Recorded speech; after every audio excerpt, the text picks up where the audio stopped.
नमस्कार दोस्तों, स्वागत करते हैं आप सभी का युवस्त जी को इसमें। तो दोस्तों आज जो है कि बिहार पुलिस न्यू भर्ती 2025 के लिए साइंस का एक स्पेशल मास्टर वीडियो लेके आए हुए हैं, जिसमें हम सिर्फ फिजिक्स, केमिस्ट्री, बायो को पूरा कंप्लीट करने वाले हैं और इसमें 600 प्लस क्वेश्चन आपके लिए रखे हुए हैं और सारा क्वेश्चन जो है वो टॉपिक वाइज दिया हुआ है। यानी कि फिजिक्स में जितने भी टॉपिक है वो सारा टॉपिक वाइज चीज़ें कंप्लीट होगा, उसके बाद केमिस्ट्री का टॉपिक वाइज चीज़ें कंप्लीट होगा और उसके बाद बायोलॉजी का टॉपिक वाइज चीज़ें कंप्लीट होगा, ताकि अगर प्रश्न पूछा जाए तो आपके पेपर में प्रश्न मिस ना हो और आराम से आपसे प्रश्न को बना ले, हैंडल करके दिक्कत आपको नहीं होगा। और हूबहू यहीं से प्रश्न आपको पेपर में देखने के लिए मिलेगा, इसीलिए इसको याद जरूर कर लीजिएगा और बार बार इसको रिवाइज करते रहिएगा। आप सभी वीडियो को ध्यान दीजिएगा आप सभी। तो चलिए शुरू करते हैं। सभी एक बार सेशन को फटाफट लाइक करके शेयर जरूर कर दीजिएगा। जो भी चैनल पर नया है चैनल को जरूर सब्सक्राइब कर घंटे को प्रेस कर लीजिएगा, ताकि जब भी क्लास हो नोटिफिकेशन आप सभी को मिल सके। इससे पहले बिहार पुलिस का बहुत सारा क्लासेस हुआ है, अगर आप सभी नहीं देखे देख लीजिएगा। हम प्लेलिस्ट बना दिए हैं और सारा चीज का लिंक डिस्क्रिप्शन में दिया हुआ है, तो वहां से जाके आप सभी एक एक करके कवर कर सकते हैं। तो चलिए शुरू करते हैं। आइए पहला टॉपिक से हम सभी देखते हैं यांत्रिकी, जो कि फिजिक्स का टॉपिक है। क्वेश्चन है कि कार्य की इकाई क्या है। तो देखिए कार्य की इकाई जूल होता है, याद रखिएगा। इसके अलावा ऊर्जा की भी इकाई आपका जूल ही होता है, तो ये फैक्ट पर भी ध्यान दीजिएगा आप सभी। बिल्कुल रैपिड फायर की तरह आगे बढ़ने वाले हैं, क्योंकि एक सब्जेक्ट को पूरा कंप्लीट करना है। प्रकाश वर्ष इकाई है, तो देखिए प्रकाश वर्ष दूरी की इकाई होता है, तो ऑप्शन में एक करेक्ट आंसर होगा। बिल्कुल बारीकी से ध्यान से हर प्रश्न को देखिएगा आप सभी, प्रश्न पेपर में नहीं छूटेगा, इतना हम आपको आश्वासन देते हैं। इसको अगर याद कर लेते हैं और बाकी बात प्रैक्टिस करते रहिएगा तो चीज़ें आपका रिवाइज होते चलेगा। एम्पियर मात्रक है, तो राइट आंसर ऑप्शन में सी हो जाएगा। विद्युत धारा का एसआई मात्रक होता है एम्पियर, तो ऑप्शन में सी करेक्ट आंसर होगा। अगला प्रश्न देखिए, पारसेक इकाई है। तो देखिए पारसेक जो है ये आपका दूरी की इकाई होता है, तो जब भी क्वेश्चन पूछा जाए कि पारसेक किसकी इकाई है, दूरी की इकाई है, याद रहेगा आप सभी को। अगला प्रश्न देख लीजिएगा। अगला प्रश्न है कि ल्यूमेन किसका मात्रक है। तो देखिए अगर ल्यूमेन की बात किया जाए तो ये आपका ज्योति फ्लक्स का मात्रक है, जबकि केंडला की बात किया जाए तो ज्योति तीव्रता होगा केंडला का। तो यहाँ पर ऑप्शन में बी करेक्ट आंसर होगा। इसमें दोनों में बड़ी कन्फ्यूजन होता है बच्चे को, तो ध्यान दीजिएगा आप सभी। क्यूरी की इसकी इकाई है, तो देखिए क्यूरी जो है ये आपका रेडियो एक्टिव धार्मिकता की इकाई है। सभी सेशन को लाइक करते चलिएगा। नीचे देखिएगा आपको हाथ के आकार में आप सभी को एक थंब किया हुआ दिखाई देगा, उसको जरूर दबा लीजिएगा आप सभी। और उसके बाद इस साइड में आपको व्हाइट कलर में सब्सक्राइब बटन दिखाई देगा, उसको जरूर दबा लीजिएगा आप सभी। और ऑल नोटिफिकेशन को ऑन कर लीजिएगा, ताकि जब भी क्लास हो उसका नोटिफिकेशन आपको मिल सके। तो रेडियो एक्टिव धार्मिकता इसका बिल्कुल करेक्ट आंसर होगा। अगला है दाब मात्रक है। तो देखिए दाब का एसआई मात्रक क्या होता है, पास्कल होता है, याद रखिएगा आप सभी। दाब का एसआई मात्रक क्या होता है, पास्कल होता है। उसके बाद अगला प्रश्न देखिए, केंडला मात्रक है। तो देखिए केंडला जो है ये आपका ज्योति तीव्रता का मात्रक होता है, अभी आपको बताए थे। ऑप्शन में डी करेक्ट आंसर होगा। अगला है 9 नंबर कि जूल निम्नलिखित में से किसकी इकाई है। तो अभी बताए थे कि ऊर्जा की इकाई जो है वो जूल है, तो ऑप्शन में एक करेक्ट आंसर होगा। अगला है खाद्य ऊर्जा को हम किस इकाई में मापते हैं।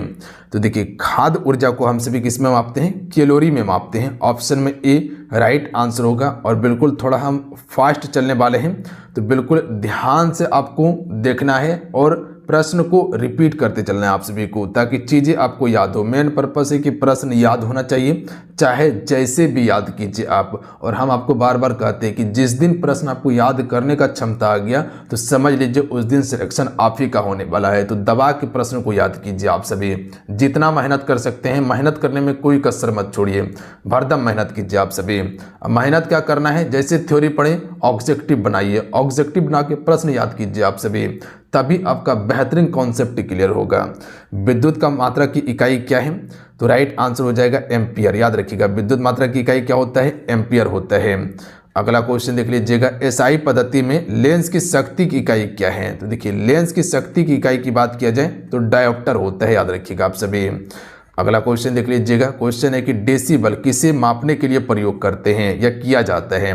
तो देखिए डेसिबल से हम सभी क्या करते हैं, वातावरण में जो ध्वनि की प्रबलता होता है उसी को मापते हैं। तो ऑप्शन में सी करेक्ट आंसर। अगला है यंग प्रतिस्थापन गुणांक का एसआई मात्रक क्या है। तो राइट आंसर ऑप्शन में सी हो जाएगा न्यूटन प्रति मीटर यंग प्रतिस्थापन गुणांक का एसआई मात्रक होता है। अगला है निम्नलिखित में से कौन सा एक सदिश राशि नहीं है। चलिए कोई बता सकते हैं सदिश राशि क्या होता है और अदिश राशि क्या होता है। सदिश राशि उसे कहते हैं जिसकी एक निश्चित दिशा हो। याद रखिएगा आप सभी बात समझे। सदिश राशि क्या है जिसकी एक निश्चित दिशा हो और निश्चित दिशा के साथ में परिमाण भी हो। जैसे कह सकते कि वेग हो गया या समवेग हो गया या कोणीय वेग हो गया, ये सभी आपका सदिश राशि का उदाहरण है। इसके अलावा बल भी जो होता है ये सदिश राशि का उदाहरण है। भार भी जो होता है सदिश राशि का उदाहरण है। विस्थापन भी सदिश राशि है। रेखीय संवेग, कोणीय वेग, कोणीय संवेग हो गया, चुंबकीय आघूर्ण हो गया, ये सभी क्या है, ये सभी आपका सदिश राशि का उदाहरण है।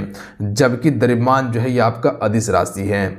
अदिश राशि क्या होता है जिसकी कोई निश्चित दिशा नहीं होता, नहीं परिणाम होता है, उसी को हम अदिश राशि कहते हैं। जैसे कि चाल हो गया, चाल की कोई निश्चित दिशा नहीं है, दूरी की कोई निश्चित दिशा नहीं है, द्रव्यमान की कोई निश्चित दिशा नहीं है, आयतन हो गया, ताप हो गया, ये सभी अदिश राशि है। समय भी आपका अदिश राशि है, याद रखिएगा आप सभी। तो यहाँ हमसे पूछा गया कि कौन सा सदिश नहीं है, तो द्रव्यमान सदिश नहीं है, ये आपका अदिश है। अगला है अदिश राशि है। तो देखिए अदिश राशि की बात किया जाए तो सबसे पहले सदिश को छांट लीजिए। बल आघूर्ण सदिश राशि है, संवेग सदिश राशि है, जबकि ऊर्जा एक अदिश राशि है और ऊर्जा की कोई निश्चित दिशा नहीं होती। याद रखिएगा आप सभी। Option number A right answer होगा। अगला क्वेश्चन है कि निम्नलिखित में से कौन सी एक सदिश राशि नहीं है। तो देखिए सदिश राशि नहीं की बात किया गया तो सबसे पहले ये पता होना चाहिए कि सदिश राशि है कौन सा। वेग, बल, विस्थापन सदिश राशि है। तो आयतन क्या हो जाएगा, ये आपका सदिश नहीं, ये आपका अदिश होगा। तो option number D correct answer होगा, याद रखिएगा आप सभी। अगला है निम्नलिखित में से कौन सी एक सदिश राशि है। तो देखिए द्रव्यमान नहीं होगा, लंबाई नहीं होगा, समय भी नहीं होगा, तो वेग बच गया, तो वेग ही आपका सदिश राशि होगा। तो ऑप्शन में एक करेक्ट आंसर होगा। अगला है शून्य में स्वतंत्र रूप से गिरने वाली वस्तुओं का या की। तो शून्य से जो स्वतंत्र रूप से वस्तु गिर रही है उसका जो है कि एक समान त्वरण होता है, याद रखिएगा। तो ऑप्शन में सी करेक्ट आंसर होगा, एक समान त्वरण होता है। अगला प्रश्न देखिए कि एक लड़की झूले पर बैठी स्थिति में झूला झूल रही है, उस लड़की के खड़े हो जाने पर दोलन का आवर्तकाल क्या होगा। तो अचानक अगर खड़ा हो जाता है तो दोलन का आवर्तकाल कम हो जाएगा। तो ऑप्शन में ए राइट आंसर होगा। अगला है कि प्रत्येक क्रिया के बराबर विपरीत प्रतिक्रिया ये होती है न्यूटन की तीसरी गति से, याद रखिएगा आप सभी। जैसे कई बार आपको बताए थे कि एक नाव पानी में तैर रहा है, इस पे कोई खड़ा व्यक्ति अगर जमीन स्थल पे आता है तो देखिएगा नाव पीछे खिसक जाता है। तो ये क्या हुआ, एक साइड उतरे दूसरे साइड चल गया। तो क्रिया टू प्रतिक्रिया, अगर आपको कोई एक थप्पड़ मारता है, अगर आपके पास क्षमता है तो निश्चित है कि आप घुमा के उसको 2 थप्पड़ दे दीजिएगा। तो ये क्या हुआ, क्रिया टू प्रतिक्रिया हो गया। तो न्यूटन का तीसरा नियम ये कहता है, याद रखिएगा, जो संवेग संरक्षण सिद्धांत देखते हैं, जैसे कहते हैं रॉकेट जो आसमान में उड़ता है या अंतरिक्ष में जाता है वो न्यूटन की तीसरी गति पर ही कार्य करता है, या ऑप्शन में संवेग संरक्षण भी दिया रहता है। जैसे कह सकते हैं कि संसार में जितने भी वस्तु हैं जिस अवस्था में है उसी अवस्था में रहेगा जब तक इस पे कोई बाह्य बल ना लगाया जाए। ये न्यूटन का पहला गति का नियम है, जिसे हम सभी जड़त्व का नियम भी कहते हैं। जैसे एक कंबल है, ठीक है, कंबल में बहुत सारा धूल लगा हुआ है, तो जब तक उस पर हम डंडा या झाड़ेंगे नहीं तब तक वो धूल उसी में रहेगा। जिस दिन झाड़ देंगे, अपना बल लगा देंगे, यानी कि बाहरी बल लगा देंगे, उस कंबल से धूलदार निकल जाएगा या जो भी कचरा है वो बाहर हो जाएगा। ये न्यूटन का पहला गति का नियम है। अगला है जल में तैरना न्यूटन की किस गति के कारण ये संभव होता है। तो जल में तैरना ये भी आपका तीसरा गति के नियम के कारण संभव है। यहाँ पर भी क्रिया टू प्रतिक्रिया होता है। जैसे कि जल में जाइएगा तो एक हाथ आगे मरिएगा, उसके बाद पानी को पीछे टारिएगा, उसके बाद फिर आगे बढ़िएगा। यहाँ पर भी क्या हुआ, क्रिया टू प्रतिक्रिया हुआ। तो न्यूटन का तीसरा गति का नियम होगा। ये चीजें क्लियर हैं, ऑप्शन में सी इसका करेक्ट आंसर होगा। अगला क्वेश्चन देख लीजिएगा, कोई पिंड तब तक विराम अवस्था में ही बना रहेगा जब तक उस पर कोई बाह्य बल ना लगाया जाए। ये न्यूटन के किस गति का नियम है? तो अभी बताए थे कि न्यूटन का ये पहले गति का नियम है, यानी कि जो न्यूटन चचा है, जो सेब खा के नहीं इतना बड़ा थ्योरी लिखवा दिया, उसी का ये देन है। अगला है न्यूटन की गति का प्रथम नियम कहलाता है। तो अभी आपको बताएं कि न्यूटन की पहले गति को नियम को हम सभी जड़त्व का नियम भी कहते हैं। तो ऑप्शन में बी करेक्ट आंसर होगा। अगला है रॉकेट किस सिद्धांत पर कार्य करता है? तो अभी एग्जाम्पल में बताए थे कि रॉकेट जो है ये आपका संवेग संरक्षण के सिद्धांत पर कार्य करता है या न्यूटन की तीसरे गति के नियम पर कार्य करता है। याद रखिएगा, ऑप्शन में सी राइट आंसर हो जाएगा। अगला है बल गुणनफल है। तो जो बल गुणनफल होता है ये किसका होता है? द्रव्यमान और त्वरण का होता है। ऑप्शन में बी राइट आंसर होगा। अगला है जब कोई व्यक्ति चंद्रमा पर उतरता है तो उसके शरीर में उपस्थिति होगा। तो देखिए, जैसे कह सकते हैं कि जो भार पृथ्वी पे है वही भार चंद्रमा पर नहीं रहता, वहां पर जाके क्या हो जाता है? घट जाता है। तो राइट आंसर ऑप्शन में भी हो जाएगा कि भार घट जाएगा बट मात्रा अपरिवर्तित रहेगा। याद रखिएगा आप सभी, यानी कि कहते हैं कि जिस आकार का आप थे उसी आकार का रहिएगा। अगर मोटा है तो मोटा ही रहिएगा, बट अगर वजन आपका 100 kg है तो वो घट जाएगा। आप सभी को पता है कि चंद्रमा का वजन की बात किया जाए तो 1/6 होता है। अगर पृथ्वी पर किसी भी चीज का मान 6 न्यूटन है तो चंद्रमा पर उसका मान कितना होगा? 1 न्यूटन होगा। याद रखिएगा, यानी कि चंद्रमा पर जाने के बाद क्या होता है? वजन घट जाता है बट मात्रा अपरिवर्तित रहता है, मात्रा में कोई परिवर्तन नहीं होता है, यानी कि जिस आकार का थे उसी आकार का रहिएगा। चंद्रमा की सतह पर किसी वस्तु का भार क्या होगा? तो घट जाएगा, सिंपल है। जैसे अभी आपको हम बताएं, आराम से कर सकते हैं प्रश्न का आंसर। अगला है यदि हम भूमध्य रेखा से ध्रुव की ओर आते हैं तो क्या होगा? देखिए, भूमध्य रेखा की बात किया जाए तो ये क्या है? पूरा पृथ्वी का ग्लोब है। इसे हम सभी क्या कहते हैं? उत्तरी ध्रुव, इसे दक्षिणी ध्रुव कहते हैं और ये आपका भूमध्य रेखा है। तो प्रश्न हमसे क्या पूछा कि यदि हम भूमध्य रेखा से ध्रुव की ओर आते हैं, यहां से हम ध्रुव की ओर जाएंगे, तब जो है कि क्या होगा? तो याद रखिएगा, बढ़ेगा। याद रखेंगे आप सभी, क्या बढ़ेगा? मेरा वजन बढ़ेगा।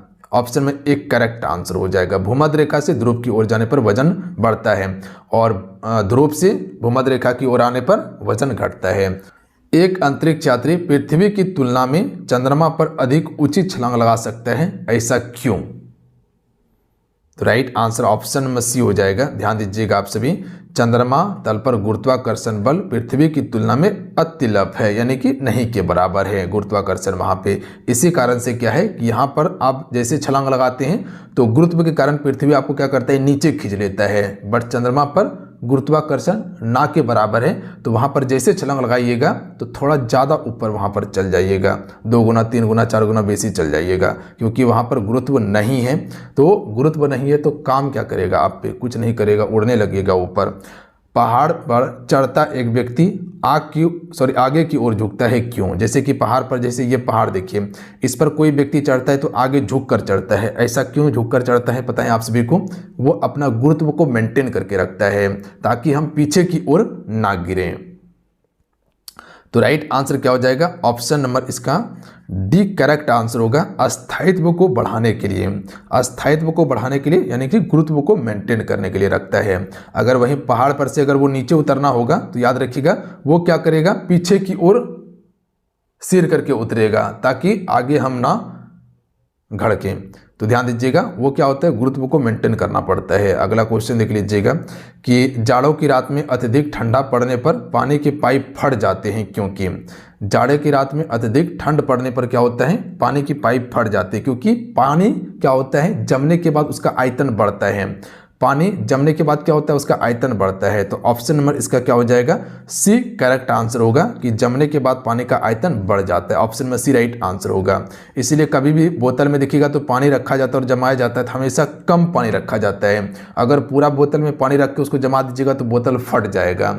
एक बीकर में पानी बर्फ तैर रही है, बर्फ पूर्णतः पिघल जाए तो बीकर में पानी का तल क्या होगा? मान लीजिए कि एक बीकर इसमें था, इसमें पानी था, इसी के अंदर में एक बर्फ का टुकड़ा दे दिया हम और बर्फ ऊपर में तैर रहा है, क्योंकि आपको पता है कि बर्फ का घनत्व जो होता है पानी से कम होता है, जिसके कारण से वो तैरता है उसके ऊपर में। अगर बर्फ पूर्णतः पिघल जाए तब पानी का आयतन क्या होगा? तो कोई भी प्रभाव नहीं पड़ेगा, क्योंकि बर्फ क्या होगा? भाप बन के उड़ जाएगा, तो आयतन में कोई प्रभाव नहीं पड़ेगा। उतना ही रहेगा। ऑप्शन में सी करेक्ट आंसर होगा। अगला क्वेश्चन है कि जब किसी बोतल में पानी भरा जाता है तो उसे जमने दिया जाता है तो बोतल टूट जाती है, क्योंकि। तो अभी इसका एग्जाम्पल हम डायरेक्ट आपको बता दिए कि पानी जमने पर क्या होता है, फैलता है या उसका आयतन बढ़ता है। तो ऑप्शन में ई राइट आंसर हो जाएगा। चीजें क्लियर हैं। आइए अगला प्रश्न देख लीजिएगा कि एक नदी में चलता हुआ जहाज समुद्र में आता है तब जहाज का बी राइट आंसर होगा थोड़ा ऊपर आएगा। याद रखिएगा, समुद्र में चलता हुआ जहाज जब ऊपर आएगा तो थोड़ा सा ऊपर आता है। अगला क्वेश्चन देखिए कि बर्फ पानी में तैरता है परंतु अल्कोहल में डूब जाती है, क्यों। मेन है इसका घनत्व ही मेन होगा कि बर्फ पानी में तैरता है जबकि अल्कोहल में डूब जाता है। तो एक ही चीज हो सकता है, क्योंकि बर्फ की तुलना में पानी का घनत्व ज़्यादा होता है, बर्फ का कम होता है। वहीं अल्कोहल की बात किया जाए तो अल्कोहल की तुलना में बर्फ का घनत्व ज़्यादा होता है, अल्कोहल का कम होता है, जिसके कारण से बर्फ उसमें डूब जाता है। तो इसका करेक्ट आंसर क्या हो जाएगा, ऑप्शन नंबर इसका डी राइट आंसर होगा। ध्यान दीजिएगा आप सभी कि बर्फ पानी से हल्की होती है तथा अल्कोहल से भारी होती है, याद रखिएगा, जिसके कारण से बर्फ पानी में तैरेगा, अल्कोहल में डूब जाएगा। अगला है कि स्टील की गोली पारे में तैरती है, क्यों, जबकि पानी में स्टील की गोली डूब जाती है, क्योंकि स्टील की गोली का घनत्व पानी से अधिक होता है, जिसके कारण से वो डूब जाती है। और वहीं पारे में बात किया जाए तो स्टील की गोली का घनत्व पारे की तुलना में कम होती है, जिसके कारण से वो तैरने लगते हैं उसमें। तो ऑप्शन में बी राइट आंसर होगा कि पारे का घनत्व स्टील की अपेक्षा अधिक होता है, पारे का घनत्व स्टील की अपेक्षा अधिक होता है, जिसके कारण से उस पर तैरता है। अगला क्वेश्चन है कि पानी का घनत्व अधिकतम होता है कितने डिग्री सेल्सियस पर। तो राइट आंसर होगा option number A 4 degree Celsius, इसका बिल्कुल करेक्ट आंसर होगा।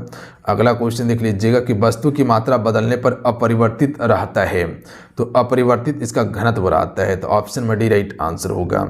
अगला क्वेश्चन है कि समुद्र में प्लवन करते हुए आइसोबर्ग का कितना भाग समुद्र की सतह से ऊपर आता है। तो 1/10 भाग आता है।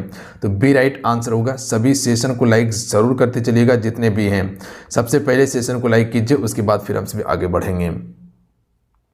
लाइक कर ले आप सभी, बिल्कुल। बर्फ के 2 टुकड़े को आपस में दबाने पर टुकड़े आपस में चिपक जाते हैं, क्योंकि।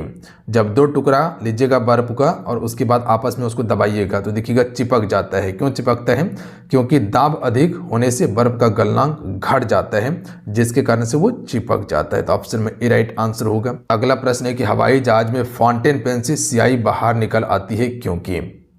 तो देखिए हवाई जहाज में फाउंटेन पेन से स्याही बाहर निकल आती है, इसका मुख्य कारण है कि ऊंचाई बढ़ने से वायु दाब में कमी होती है। जैसे जैसे पृथ्वी से ऊपर जाइएगा, ऊंचाई बढ़ेगा तो वायुमंडलीय दाब क्या होता है, कम होने लगता है, जिसके कारण से क्या होता है, जो आप स्याही देखते हैं वो क्या होता है, पेन से बाहर निकलने लगता है।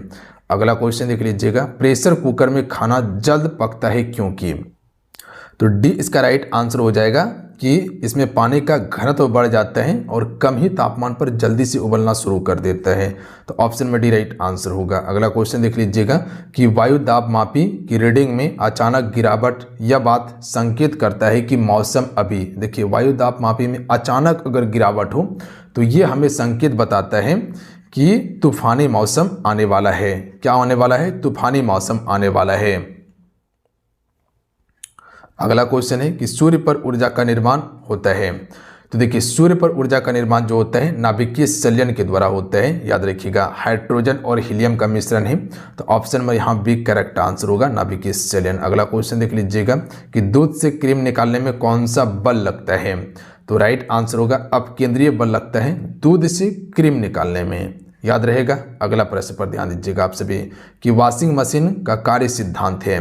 तो देखिए वॉशिंग मशीन जो कार्य करता है ये आपका अपकेंद्रीय बल पर कार्य करता है। ध्यान दीजिएगा आप सभी, वॉशिंग मशीन अपकेंद्रीय बल पर, जबकि दूध निकालने वाला जो क्रीम था ये किस पर कार्य कर रहा था, ये भी आपका अपकेंद्रीय बल पर कार्य कर रहा था। तो ध्यान दीजिएगा आप सभी। अगला क्वेश्चन है कि पृथ्वी तल से पलायन वेग का मान क्या है। यानी कि सिंपल भाषा में ये कहा जाए कि किसी भी चीज़ को अगर हम अंतरिक्ष में फेंकते हैं पृथ्वी तल से तो उसका पलायन वेग का मान क्या है, कि उस गति से अगर किसी भी वस्तु को पृथ्वी से हम फेंक दें तो पुनः वो पृथ्वी पर वापस ना आ पाए। 11.2 किलोमीटर प्रति सेकंड इसका बिल्कुल करेक्ट आंसर होगा, यानी कि ऑप्शन नंबर सी। चीज़ें क्लियर हैं। आइए अगला प्रश्न देख लीजिएगा, भू स्थिर उपग्रह का आवर्तकाल जो है ये कितना होता है? तो करेक्ट आंसर हो जाएगा 24 घंटा होता है, ध्यान दीजिएगा आप सभी। अगला क्वेश्चन देखिए, यदि किसी पिंड को पृथ्वी से 11.2 किलोमीटर प्रति सेकेंड की गति से, इसको 11.2 कीजिएगा, फेंका जाए तो पिंड क्या होगा? तो राइट आंसर होगा पृथ्वी पर कभी वापस नहीं लौट पाएगा, ये पृथ्वी का परिक्रमा करते रहेगा। अगला है कि किसी लिफ्ट में बैठे व्यक्ति को अपना भार कब अधिक मालूम पड़ता है? तो राइट आंसर हो जाएगा ऑप्शन नंबर बी, जब लिफ्ट त्वरण गति के साथ ऊपर जाती हो तब इसको अपना भार क्या लगेगा? अधिक लगेगा। अगर वही त्वरण गति के साथ नीचे आ रही हो तो भार कम लगेगा, और एक समान के साथ चल रही हो तो कोई भी परिवर्तन नहीं होगा। पृथ्वी के गुरुत्वाकर्षण का कितना भाग चंद्रमा के गुरुत्वाकर्षण के नज़दीक है? तो बताए थे आपको 1/, कितना हो जाएगा? 6 होगा, 1/6 हो जाएगा। ऑप्शन में सी करेक्ट आंसर होगा। अगला है, हुक का सिद्धांत निम्नलिखित में से किससे संबंधित है? राइट आंसर होगा प्रति आस्था से संबंधित है हुक का सिद्धांत। ऑप्शन में बी राइट आंसर होगा, याद रहेगा आप सभी को। अगला है कि तेल जल के तल पर फैल जाता है क्योंकि, अगर देखिएगा कि कोई भी एक जल ले लीजिएगा आप सभी, एक कप या गिलास में, और उसके ऊपर में तेल डाल दीजिएगा आप सभी, तो देखिएगा तेल जल के ऊपर में फैल जाता है। ऐसा क्यों होता है, बताएं आप सभी को? तो राइट आंसर ऑप्शन नंबर इसका डी हो जाएगा। याद रखिएगा आप सभी कि तेल का पृष्ठ तनाव जल से कम होता है, तेल का पृष्ठ तनाव जल से कम होता है, जिसके कारण से तेल फैल जाता है उस पर। अगला प्रश्न पर ध्यान दीजिएगा, उत्प्लावकता से संबंधित वैज्ञानिक हैं। उत्प्लावकता से संबंधित वैज्ञानिक जो है ये आपका आर्किमिडीज होगा, तो ये आपका आर्किमिडीज हो जाएगा, याद रखिएगा। अगला क्वेश्चन देख लीजिएगा, कोई भी नाव डूब जाएगी यदि वो पानी हटाती है। तो कोई भी नाव डूब जाएगी यदि वो आयतन के बराबर पानी हटा दे, तो वो नाव समुद्र में या पानी में डूब जाएगी। अब आइए, यांत्रिकी टॉपिक आपका कंप्लीट हो जाता है। अब यहाँ से चलेगा आपका उष्मा टॉपिक, तो हेडिंग लगाइएगा आप सभी उष्मा, ठीक है। क्वेश्चन है कि किसी वस्तु का ताप किसका सूचक होता है? तो राइट आंसर हो जाएगा ऑप्शन नंबर इसका डी करेक्ट आंसर होगा, उसके अणुओं की औसत गतिज ऊर्जा का सूचक होता है। तो ध्यान दीजिएगा आप सभी। अगला प्रश्न देख लीजिएगा, क्वेश्चन है कि किस वैज्ञानिक ने सर्वप्रथम बर्फ के 2 टुकड़ों को आपस में घिसकर पिघला दिया था? तो right answer option number C हो जाएगा, डेवी ने। याद रखिएगा, डेवी ने बर्फ के 2 टुकड़ों को आपस में घिस के पिघला दिया था। अगला क्वेश्चन है कि उष्मा का मात्रक क्या होता है? तो उष्मा का भी मात्रक जूल ही होता है, सी राइट आंसर होगा। अगला क्वेश्चन देख लीजिएगा, निम्नलिखित में से कौन उष्मा का सबसे अच्छा चालक है? तो देखिए, उष्मा का सबसे अच्छा चालक की बात किया जाए तो क्या हो जाएगा? तांबा उष्मा का सबसे अच्छा चालक है, तो ऑप्शन में ए राइट आंसर होगा। उष्मा का सर्वाधिक कुचालक कौन सा है? ऊन हो गया, नायलॉन हो गया, कपास या रेशम? तो राइट आंसर होगा ऊन जो है उष्मा का सबसे ज़्यादा कुचालक है, यानी कि जिससे उष्मा गमन ना कर पाए। अगला क्वेश्चन देख लीजिएगा, ताप का मात्रक क्या होता है? तो ताप का मात्रक केल्विन ही होता है, ऑप्शन में ए राइट आंसर होगा। अगला प्रश्न है कि 1 किलो कैलोरी उष्मा का मान कितना होता है? तो यहाँ पर 1 किलो कैलोरी पूछा गया है ना, तो ऑप्शन में सी राइट आंसर होगा, 4.2 × 10 जूल हो जाएगा। अगर यही 1 कैलोरी का पूछता तो 4.2 जूल होता। अगला है, बर्फ पर दाब बढ़ने से उसका गलनांक क्या होगा? देखिए, बर्फ पर दाब अगर बढ़ाइएगा तो इसका गलनांक घट जाएगा, तो ऑप्शन में ए राइट आंसर होगा इसका। अगला प्रश्न देखिए, हवाई जहाज में फाउंटेन पेन से स्याही बाहर निकल आती है क्योंकि, ये रिपीट क्वेश्चन है, क्योंकि ऊंचाई बढ़ने पर वायुमंडलीय दाब कम होता है। ताप के सेल्सियस पैमाने पर परम शून्य ताप क्या है? तो ताप के सेल्सियस पैमाने पर परम शून्य ताप इसका -273 डिग्री सेल्सियस होता है, याद रखिएगा। परम शून्य ताप केल्विन में। अगला है, सॉरी सेल्सियस में था, सेल्सियस में। केल्विन मान में मानव शरीर का समान ताप, देखिए अगर डिग्री सेल्सियस में पूछा जाए तो आपका लगभग 37 डिग्री सेल्सियस होता है। फ़ारेनहाइट में पूछा जाए तो 98 डिग्री फ़ारेनहाइट होता है, 98 फ़ारेनहाइट होता है। केल्विन में 310 डिग्री केल्विन होता है मानव शरीर का समान तापमान। तो ऑप्शन नंबर इसका जो हो जाएगा डी करेक्ट आंसर होगा। अगला प्रश्न देख लीजिएगा कि मानव शरीर का समान ताप 98.6 फ़ारेनहाइट होता है, तो सेल्सियस स्केल पर कितना होता है? तो सेल्सियस स्केल पर 37 डिग्री सेल्सियस होता है। अगला है बहुत उच्च तापमान को मापने के लिए हम सिर्फ प्रयोग करते हैं किसका? तो राइट आंसर होगा मरकरी तापमापी का प्रयोग करते हैं। बहुत ऊंचे तापमाप मापने के लिए या उच्च तापमापी का भी प्रयोग करते हैं हम सभी। तो मरकरी दिया है, तो मरकरी करेक्ट आंसर होगा। पानी का घनत्व किस तापमान पर अधिक होता है? तो राइट आंसर हो जाएगा ऑप्शन में भी 4 डिग्री सेल्सियस पर। अगला है साइकिल की ट्यूब अधिकांशतः गर्मी में फट जाते हैं, क्यों फट जाते हैं? तो राइट आंसर होगा गर्मी के कारण ट्यूब फटता है, याद रखिएगा, ध्यान दीजिएगा आप सभी। गर्मी के सीजन में अधिकांशतः हवा भरते भरते ट्यूब फट जाता है, वो गर्मी के कारण फटता है। अगला क्वेश्चन देखिए कि लोलक घड़ियां गर्मी में सुस्त हो जाती है, क्यों? तो राइट आंसर ऑप्शन नंबर इसका सी हो जाएगा कि लोलक की लंबाई बढ़ जाती है, जिससे क्या होता है इसका दोलन का आवर्तकाल क्या हो जाता है? बढ़ जाता है। याद रखिएगा दोलन में लगा हुआ आवर्तकाल बढ़ जाता है। Option number C correct answer होगा। इसी कारण से लोलक की घड़ियां गर्मी में सुस्त हो जाती हैं। अगला है 2 रेल पटरियां के मध्य जोड़ पर एक छोटा सा स्थान क्यों छोड़ा जाता है? जब 2 पटरी देखिएगा तो इसके बीच में एक छोटा सा गैप छोड़ा जाता है, ऐसा क्यों छोड़ा जाता है?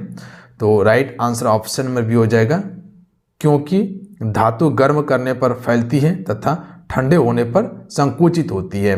जैसे रेल उस पटरी पे दौड़ता है तो वो क्या होता है? गर्म होता है, तो गर्म होते होते वो सट जाता है, ठीक है। तो अगर गैप नहीं छोड़ेगा तो ज़्यादा सटने के बाद क्या हो जाएगा? उसमें उभार हो जाएगा, और वहीं ठंडी होने के बाद क्या हो जाती है?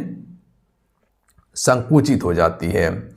अगला क्वेश्चन है कि ऊष्मा के संचरण की विधि है। तो देखिए ऊष्मा संचरण की विधि चालन विधि, जैसे कि क्षण गर्म होता है चालन विधि, वायुमंडल गर्म होता है संवहन विधि।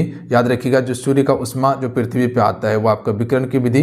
तो ये सभी हो जाएगा, तो ऑप्शन में डी करेक्ट आंसर होगा। अगला प्रश्न देखिए ऊष्मा का सबसे अच्छा चालक क्या है? तो ऊष्मा का सबसे अच्छा चालक होता है चांदी। याद रखिएगा आप सभी, चांदी ऊष्मा का सबसे अच्छा चालक है। उसके बाद तांबा आपको टिक करना है, तो पहला चांदी को प्राथमिकता देना है। चीजें क्लियर हैं? अगला क्वेश्चन है कि बोलोमीटर एक यंत्र है जो मापता है। राइट आंसर होगा उसमें विकिरण को मापता है। अगला क्वेश्चन है कि कमरे में रखे रेफ्रिजरेटर का दरवाजा खोल दिया जाता है तो कमरे का ताप क्या होगा? राइट आंसर ऑप्शन में भी हो जाएगा कमरे का ताप बढ़ जाएगा। अगला प्रश्न देखिएगा, अगला है कि एक टेबल पंखे को बंद कमरे में चलाने पर कमरे की हवा क्या होगी? करेक्ट आंसर हो जाएगा गर्मी होगी। याद रखिएगा आप सभी, एक कमरा को बंद कर दीजिए और टेबल फैन चला दीजिए तो गर्मी ज़्यादा लगेगा आपको। अगला है निम्नलिखित में से कौन ऊष्मा सबसे अच्छा कुचालक है? यानी कि ऊष्मा का सबसे अच्छा सुचालक है, कुचालक की नहीं, सुचालक की बात किया गया है। तो राइट आंसर हो जाएगा वर्षा का पानी जो है ये ऊष्मा का सबसे अच्छा सुचालक माना जाता है। अगला प्रश्न देख लीजिएगा, अगला है कि सूर्य विकिरण का कौन सा भाग सोलर कुकर को गर्म कर देता है? राइट आंसर ऑप्शन में भी हो जाएगा अवरक्त किरण। याद रखिएगा अवरक्त किरण जो है ये आपका सोलर कुकर को गर्म कर देता है। अगला आगे है कि ऊनी कपड़े सूती वस्त्र की अपेक्षा गर्म होता है क्योंकि वे। तो ऊनी कपड़ा जो है सूती वस्त्र की अपेक्षा गर्म होता है। इसका कारण है कि ताप के अच्छे रोधक होते हैं। याद रखिएगा आप सभी, जो ऊनी कपड़े हैं ये ताप के अच्छे रोधक रहते हैं, जिसके कारण से हमारा शरीर का तापमान क्या रहता है? मेंटेन रहता है और हमें ठंडा ना लगता है। थर्मल फ्लॉक्स के आविष्कारक हैं। थर्मल फ्लॉक्स के आविष्कारक जो हैं ये कौन है? तो राइट आंसर होगा डीवार। याद रखिएगा आप सभी। अच्छा बताइए कि जो ठंडी एमसीक्यू को लगता है, ठंडी कैसे लगता है? कि बाहर से हवा निकलने के बाद ठंडी लगता है या हमारे शरीर से हवा बाहर निकलता है? बता सकते हैं आप सभी? नहीं, हमारे शरीर से ऊष्मा बाहर जाने के कारण हमें ठंडा महसूस लगता है, क्योंकि हम सभी का शरीर का तापमान ऑलरेडी देखते 37 डिग्री सेल्सियस है, जो कि बहुत ज़्यादा तापमान है शरीर का। अगला है कि निम्न तापीय परीक्षण किस ताप पर किया जाता है? तो ये आपका -196 डिग्री सेल्सियस पर किया जाता है। अगला है ऊर्ध्वापातन या ऊर्ध्वापातज पदार्थ हैं। तो देखिए ऊर्ध्वापातन जो ठोस से डायरेक्ट गैस में बदल जाए, जैसे कपूर जो होते हैं, कपूर ये सबसे अच्छा उदाहरण है ऊर्ध्वापातन का। तो याद रखिएगा आपसे, कपूर हो जाएगा, नैप्थलीन हो जाएगा, अमोनियम क्लोराइड हो जाएगा, ये तीनों ऊर्ध्वापातन का सबसे अच्छा उदाहरण है, क्योंकि ये क्या करता है, डायरेक्ट ठोस रहता है। जैसे ही इसमें आग दीजिएगा आप सभी, ये तुरंत गैस में बदल जाता है, याद रखिएगा आप सभी। तो जो ठोस से डायरेक्ट गैस में बदले उसी को हम ऊर्ध्वापातन कहते हैं। गलनांक के बारे में तो आप सभी को पता होगा कि ठोस जब गल जाए या पिघल जाए उसे क्या कहते हैं, पिघलना कहते हैं, द्रव कहते हैं। अगला है कि जिस ताप पर कोई ठोस पदार्थ ऊष्मा पाकर द्रव में बदल जाता है उसे हम सभी क्या कहते हैं? तो कोई ठोस पदार्थ है, उसमें अगर ताप दीजिएगा और वो पिघल कर द्रव बन जाए तो उसे हम सभी क्या कहते हैं? उसे हम सभी गलनांक कहते हैं। ऑप्शन में ए राइट आंसर होगा, गलनांक हो जाएगा, क्योंकि वो गल रहा है, पिघल रहा है। अगला है कि ठोस कपूर से कपूर वाष्पन बनाने की प्रक्रिया को क्या कहते हैं? ठोस कपूर से कपूर वाष्पन बनाने की प्रक्रिया को हम सभी किस नाम से जानते हैं? राइट आंसर हो जाएगा ऊर्ध्वापातन के नाम से जानते हैं, याद रखिएगा आप सभी। अच्छा, कोई द्रव है और उसको हम ठोस बना दिए तो वो क्या हो जाएगा, बताएं आप सभी को, किसका उदाहरण हो जाएगा? ठोस का उदाहरण होगा। बहुत बढ़िया।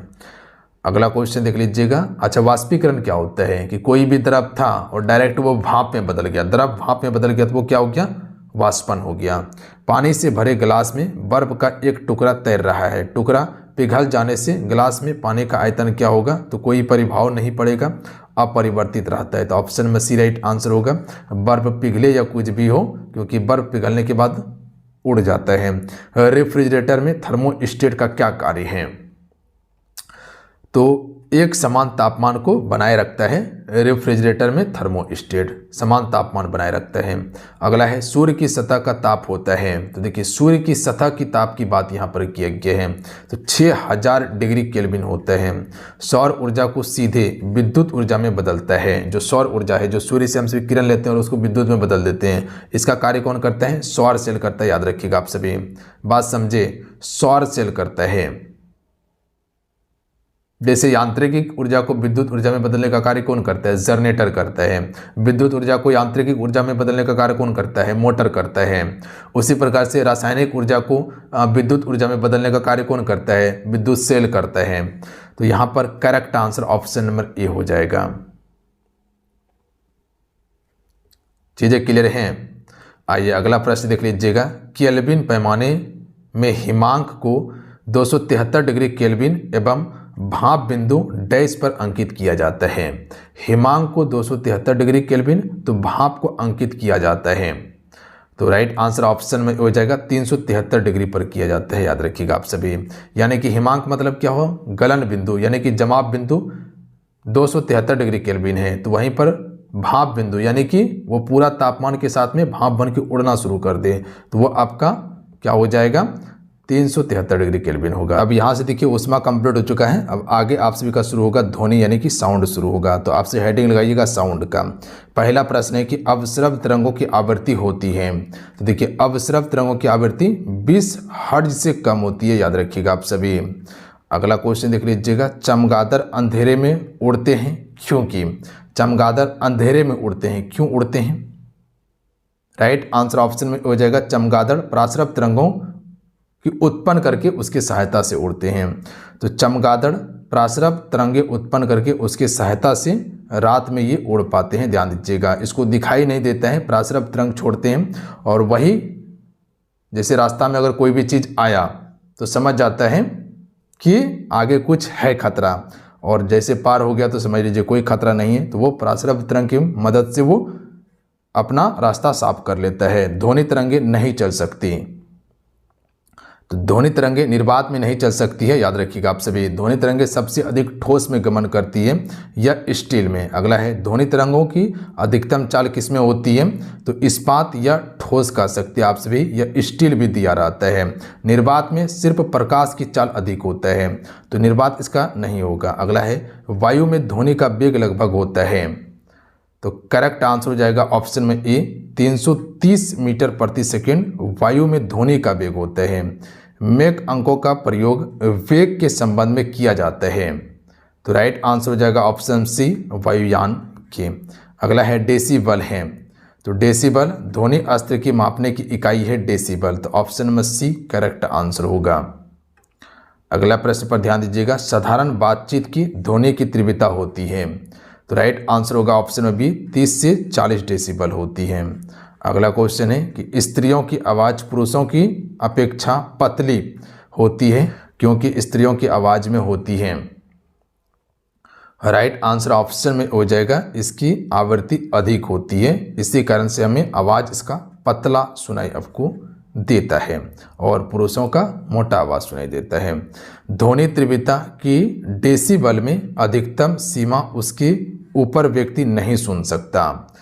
डेसिबल की यहाँ पर बात किया कि ज़्यादा शोरगुल जो होता है किस डेसिबल से अधिक मनुष्य के लिए खतरा हो सकता है, तो राइट आंसर होगा option number D 95 dB, 95 decibel से अधिक ध्वनि। अगला क्वेश्चन देख लीजिएगा, स्टेथोस्कोप किस सिद्धांत पर कार्य करता है, तो राइट आंसर हो जाएगा ध्वनि की परावर्तन पर कार्य करता है। अगला प्रश्न देख लीजिएगा कि प्रतिध्वनि का कारण है, तो देखिए प्रतिध्वनि के कारण की बात किया जाए तो ऑप्शन में ए हो जाएगा ध्वनि का परावर्तन। अगला प्रश्न देख लीजिएगा कि ध्वनि का प्रभाव मानव के कान में कितने समय तक रहता है, तो 1/10 सेकंड के लिए रहता है। 1/10 सेकंड इसको कर लीजिएगा, जो ऑप्शन में नहीं दिया गया है। अगला क्वेश्चन है कि ध्वनि तरंगे किसके कारण प्रतिध्वनि उत्पन्न करता है, तो ये आपका परावर्तन के कारण प्रतिध्वनि उत्पन्न करता है, तो सी राइट आंसर होगा इसका। ध्यान दीजिएगा परावर्तन के कारण। अगला है कि श्रव्य तरंगों की आवृत्ति 20 हर्ट्ज से लेकर डैश तक होती है। यहाँ पर श्रव्य तरंगों की बात किया गया है और इस तरंगों को मनुष्य सुन सकता है, तो 20 हर्ट्ज से लेकर 20,000 हर्ट्ज तक, याद रखिएगा आप सभी, ये श्रव्य तरंग। और अविश्रव्य तरंग 20 हर्ट्ज से कम होता है, जबकि अल्ट्रासोनिक वेव जो होता है 20,000 हर्ट्ज से भी अधिक होता है, जिसे प्राश्रव्य तरंग कहते हैं। सोनार अधिकांशतः प्रयोग लाए जाते हैं, तो देखिए सोनार का प्रयोग 9 संचालकों के द्वारा किया जाता है, याद रखिएगा आप सभी। यहाँ पर भी अल्ट्रासोनिक वेव ही छोड़ा जाते हैं, जैसे कि अगर रास्ता पता करना होता है समुद्र में जहाज के द्वारा, तो वह अल्ट्रासोनिक वेव के द्वारा ही पता करता है। डॉपलर प्रभाव संबंधित हैं, राइट आंसर ऑप्शन में हो जाएगा ध्वनि से। अगला क्वेश्चन, यहाँ से अब सभी का ध्वनि कंप्लीट हो गया है, अब यहाँ से शुरू होगा आपका प्रकाश। तो हेडिंग लगाइएगा प्रकाश। क्वेश्चन है कि प्रकाश तरंग किस प्रकार की तरंग है, राइट आंसर ऑप्शन में हो जाएगा ये आपका अनुप्रस्थ तरंग है, प्रकाश तरंग, याद रखिएगा आप सभी। अनुदैर्घ्य ध्वनि तरंग जो होता है वो अनुदैर्घ्य होते हैं, ध्वनि अनुदैर्घ्य होता है, प्रकाश तरंग अनुप्रस्थ होता है, याद रखिएगा आप सभी। अगला क्वेश्चन है कि प्रकाश तरंग सिद्धांत किसके द्वारा प्रतिस्थापित किया गया था, तो ये आपका हाइगेंस के द्वारा प्रतिस्थापित किया गया था, तो ऑप्शन में बी राइट आंसर होगा। अगला प्रश्न देख लीजिएगा कि प्रकाश विद्युत प्रभाव का प्रतिपादन किसने किया था, तो राइट आंसर होगा आइंस्टीन ने किया था, ऑप्शन में सी करेक्ट आंसर होगा। चीज़ें क्लियर हैं। अगला है कि प्रकाश के चिकने पृष्ठ से टकराकर वापस लौटने की घटना को हम सभी प्रकाश का परावर्तन कहते हैं। ध्यान दीजिएगा विवर्तन नहीं होगा, क्योंकि देख लीजिएगा एक यहाँ पर एक चिकना पृष्ठ था, यहाँ से एक प्रकाश आया और एक चिकना पृष्ठ पे यहाँ पे टकराया और उसके बाद पुनः उसी रास्ता में चल गया, तो इसे हम सभी परावर्तन कहते हैं। ऑप्शन नंबर क्या हो जाएगा, बी करेक्ट आंसर होगा। अब बर्तन में क्या होता है, कोई भी चीज़ आपको थोड़ा सा उठ के दिखाई देगा या टेढ़ा दिखाई देगा, जैसे कि एक समुद्र में पानी है, ठीक है, इसमें मछली तैर रही है, तो मछली जो दिखाई देगा आपको हमेशा थोड़ा सा जिस जगह पे है उससे थोड़ा आपको ऊपर दिखाई देगा। जैसे कि एक पानी गिलास में भरा हुआ है और इसमें सिक्का आप डुबा दीजिए, तो सिक्का आपको जिस अवस्था में है उससे थोड़ा सा आपको ऊपर दिखाई देगा, तो ये आपका अपवर्तन के कारण होता है, याद रखिएगा आप सभी। या कह सकते हैं कि गिलास में एक चम्मच डाल दीजिएगा और उसको देखिएगा दूर से तो आपको टेढ़ा दिखाई देगा, जाएगा। ये अपवर्तन का उदाहरण है। प्रकाश का वेग सर्वप्रथम किसने ज्ञात किया था? तो ये रोमर ने ज्ञात किया था। ऑप्शन में सी राइट आंसर हो जाएगा। अगला प्रश्न है कि प्रकाश का वेग अधिकतम होता है, तो प्रकाश का वेग सबसे अधिक निर्वात में होता है, ठोस में ना के बराबर होता है। ध्यान दीजिएगा आप सभी। अगला है कि चंद्रमा से पृथ्वी तक आने में प्रकाश को कितना समय लगता है?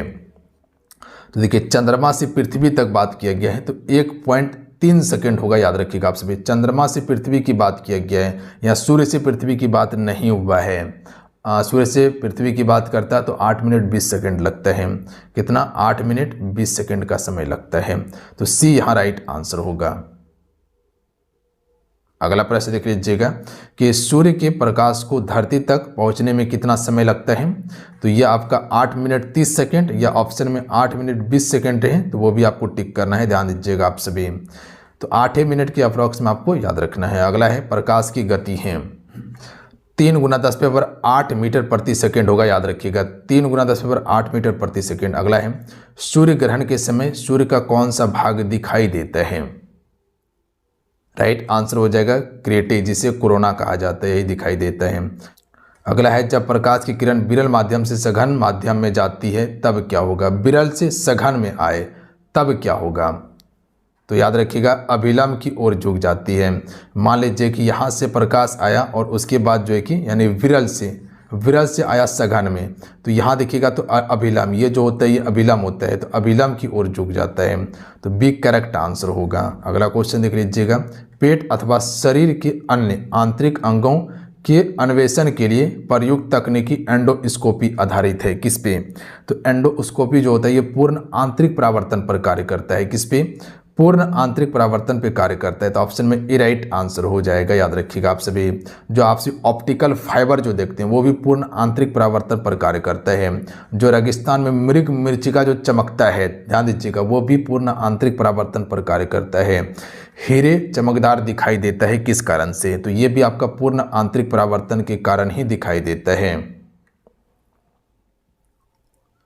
तो राइट आंसर ऑप्शन में से हो जाएगा सामूहिक आंतरिक परावर्तन या पूर्ण आंतरिक परावर्तन, इसको कर लीजिएगा। अगला प्रश्न देख लीजिएगा, मृग तृष्णा जिसे हम मृग मरीचिका भी कहते हैं, इसका बनने का कारण क्या है? तो ये भी आपका पूर्ण आंतरिक परावर्तन के कारण होता है। अगला प्रश्न है कि इंद्रधनुष में कितने रंग होते हैं? तो 7 रंग होता है। याद रखिएगा आप सभी, ऊपर में लाल होते हैं और नीचे में आपका बैगनी हो जाएगा। याद रखिएगा आप सभी, बैगनी हो जाएगा। कुल 7 होते हैं। अगला है इंद्रधनुष किसके कारण बनता है? तो देखिए, इंद्रधनुष बनने का कारण क्या है पता है आप सभी को? राइट आंसर ऑप्शन में डी हो जाएगा, परावर्तन और अपवर्तन के कारण बनता है। तो ऑप्शन में डी राइट आंसर होगा। आकाश का रंग किसके कारण से नीला प्रतीत होता है? तो ये आपका परिकिरणन के कारण से होता है। Option number C right answer होगा, क्योंकि आप सभी को पता है कि पृथ्वी पर 71% भाग पर पानी ही है, जिसके कारण परिकिरणन के कारण आपको आकाश नीला दिखाई देता है, बट वास्तव में आकाश काला है। याद रखिएगा आप सभी। जैसे कहते हैं कि अंतरिक्ष यात्री से पूछेगा कि आकाश कैसा दिखाई देता है, तो वो हमेशा बोलेगा काला दिखाई देता है। अंतरिक्ष यात्री को बाह्य आकाश कैसा दिखाई देता है, तो अभी यही बताएं कि काला दिखाई देता है। अगला है उगते एवं डूबते समय सूर्य लाल प्रतीत होता है क्यों? जब भी देखिएगा कि सूरज उग रहा है उस समय भी आपको लाल दिखाई देगा, जब डूबेगा उस समय भी लाल दिखाई देता है। ऐसा क्यों होता है? तो याद रखिएगा ऑप्शन में बी राइट आंसर हो जाएगा कि लाल रंग का परिकिरणन कम होता है। याद रखिएगा, जबकि इसका तरंगदैर्घ्य ज़्यादा होता है। तरंगदैर्घ्य ज़्यादा होने के कारण लाल रंग का हम सभी खतरे में भी लाल रंग का उपयोग करते हैं, जबकि अगर बैगनी रंग की बात किया जाए तो उसका तरंगदैर्घ्य जो होता है कम होता है। ध्यान दीजिएगा आपसे। या नीला रंग का समुद्र नीला किसके कारण से प्रतीत होता है? ऑप्शन में बी राइट आंसर होगा, जो आकाश का परावर्तन है तथा जल के कणों के परिकिरणन के कारण ही ऐसा होता है। अगला क्वेश्चन है कि इंद्रधनुष में किस रंग का विक्षेपण सबसे अधिक होता? देखिए, विक्षेपण सबसे अधिक लाल रंग का होता है और सबसे कम विक्षेपण किसका है? बैगनी का है। अगला क्वेश्चन है कि आकाश नीला प्रतीत होता है क्यों? आकाश नीला प्रतीत होता है क्यों होता है? तो राइट आंसर ऑप्शन में डी हो जाएगा कि वातावरण के वायु कण सूर्य के किरणें विकर्णित करते हैं, जिसके कारण से हमें आकाश नीला दिखाई देता है। अगला है कि कार्य के दृश्यावलोकन के लिए किस प्रकार के शीशे का प्रयोग किया जाता है? तो कार में दृश्यावलोकन के लिए किस प्रकार शीशा लगाया जाता है? तो राइट आंसर हो जाएगा उत्तल दर्पण का शीशा लगाया जाता है। जो साइड मिरर आप भी देखते हैं इसमें उत्तल दर्पण होता है, जबकि हेडलाइट में अवतल होता है। दांत के डॉक्टर के द्वारा किस दर्पण का उपयोग किया जाता है? तो राइट आंसर हो जाएगा ऑप्शन में बी, अवतल दर्पण का उपयोग किया जाता है। अगला क्वेश्चन है कि कार के हेडलाइट में किस दर्पण का उपयोग होता है? तो कार के हेडलाइट में परवलयाकार अवतल दर्पण लगा रहता है, याद रखिएगा आप सभी। देखिए जो अवतल दर्पण होता है ना, ये किसी भी चीज़ को बड़ा करके दिखाई देता है, जबकि उत्तल दर्पण जो होता है ये क्या करता है, बड़ा चीज़ को छोटा करके दिखाई देता है। याद रखिएगा जो साइड मिरर लगा रहता है इसमें दूर दूर का जो कार हो गया या कोई वस्तु होते हैं तो वो देखिएगा एक छोटा सा शीशा में आपको पूरा जगह का दिखाई देगा। तो क्या करता है, बड़ा चीज़ को छोटा करके दिखाई देता है, बड़ा चीज़ को छोटा करके दिखाई देता है। दाढ़ी बनाने के लिए हम सभी किस दर्पण को लाते हैं? तो ये उत्तल दर्पण को ही लाते हैं, दाढ़ी बनाने में उपयोग करते हैं। तो ऑप्शन में ए राइट आंसर होगा। अगला है कि पानी में हवा का बुलबुला वैसे काम करते हैं जैसे करता है। तो राइट आंसर होगा ऑप्शन नंबर डी, उत्तल लेंस की भांति कार्य करता है पानी में हवा का बुलबुला। लेंस की क्षमता का एक एसआई इकाई क्या होता है? डायोप्टर होता है। अगला क्वेश्चन है कि प्रिज्म में प्रकाश के विभिन्न रंगों का विभाजन कहलाता है। तो राइट आंसर हो जाएगा प्रकाश का वर्ण विक्षेपण कहा जाता है इसे। अगला क्वेश्चन है कि प्राथमिक रंग कौन कौन सा है? राइट आंसर हो जाएगा लाल हरा नीला प्राथमिक रंग है, लाल हरा नीला, इसी से सारा रंग का निर्माण किया जाता है। उसके बाद है कि स्वस्थ नेत्र के लिए स्पष्ट दृष्टि न्यूनतम कितनी है? तो 25 सेमी है, अधिकतम अनंत होता है। अगला प्रश्न है कि यदि कोई व्यक्ति दूर की वस्तु को स्पष्ट नहीं देख सकता है तब उसे कौन सा दृष्टि दोष हुआ है? तो देखिए जब कोई व्यक्ति दूर की वस्तु नहीं देख पा रहा है और नज़दीक की वस्तु देख रहा है तो उसे हम निकट दृष्टि दोष कहते हैं। समझिएगा, जो उसको दिखाई दे रहा है, ठीक है, जैसे निकट की दिखाई दे रहा है तो निकट दृष्टि दोष है। यानी कि निकट दृष्टि दोष में निकट की वस्तु दिखाई देगा, दूर का नहीं दिखाई देगा उसको। तो वही पूछा गया कि दूर की नहीं दिखाई दे रहा है बट निकट की दिखाई दे रहा है तो उसे निकट दृष्टि दोष कहते हैं। याद रखिएगा आप सभी। अब निकट की वस्तु दिखाई दे रहा है, दूर की वस्तु नहीं दिखाई दे रहा है, तो इसके लिए हम सिर्फ अवतल लेंस का उपयोग करते हैं, ध्यान दीजिएगा। अगर वहीं दूर दृष्टि दोष की बात किया जाए तो दूर दृष्टि दोष में क्या होता है, दूर की वस्तु हमको दिखाई देता है, दूर की वस्तु दिखाई देता है बट निकट का दिखाई नहीं देता है।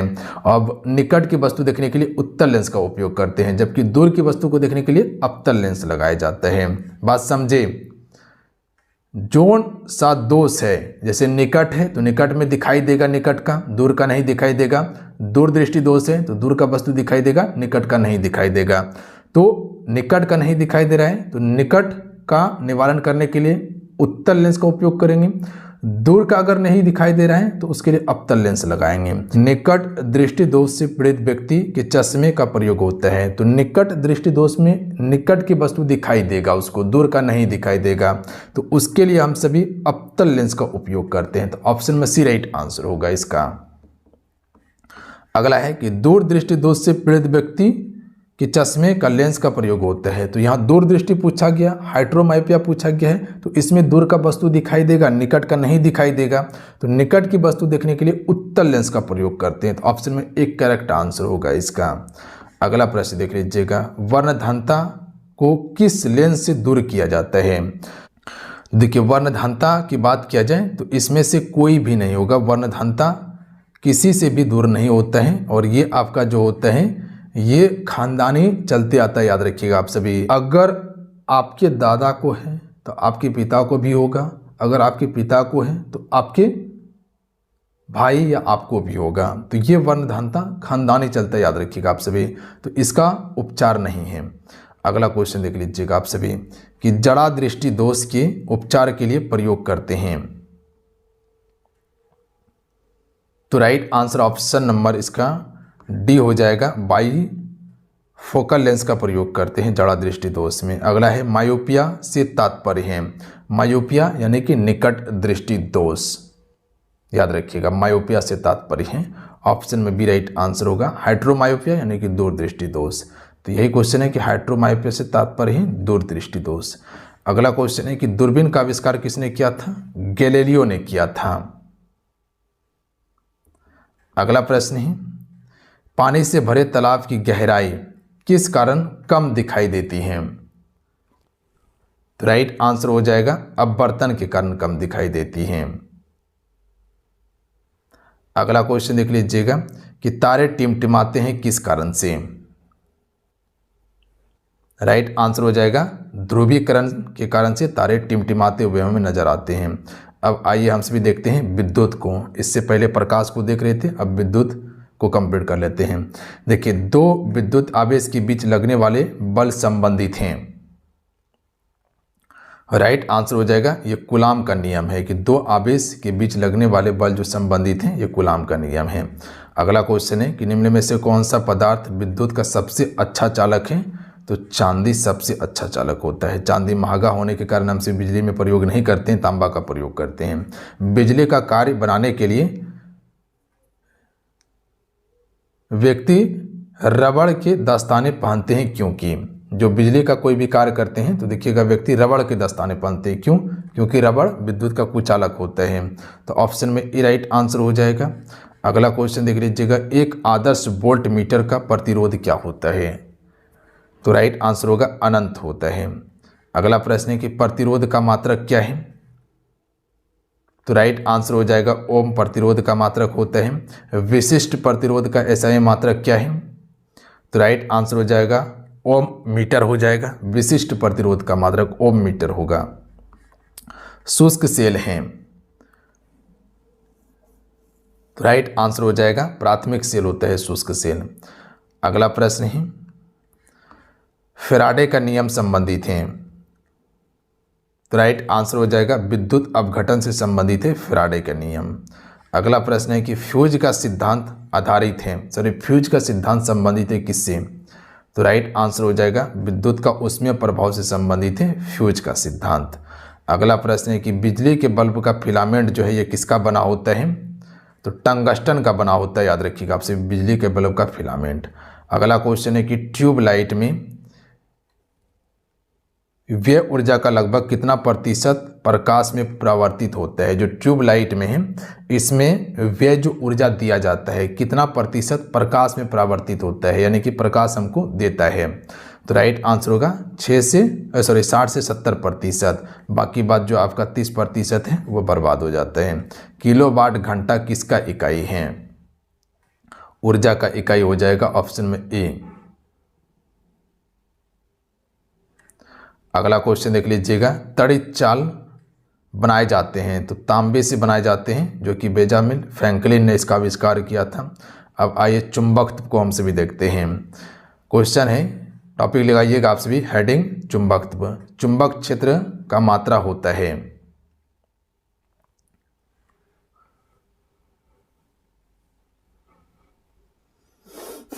राइट आंसर हो जाएगा गॉस होता है। अगला क्वेश्चन देख लीजिएगा, चुंबकीय फ्लक्स का मात्रक क्या है? वेबर होता है चुंबकीय फ्लक्स का मात्रक। चुंबकीय कंपास की सुई किस ओर इंगित करती है? राइट आंसर हो जाएगा चुंबकीय उत्तर एवं चुंबकीय दक्षिण को इंगित करती है कंपास की सुई, चुंबक वाला। ऑप्शन में सी करेक्ट आंसर होगा। अगला है कि एक स्वतंत्र रूप से लटका हुआ चुंबक सदैव ठहरता है किस दिशा में?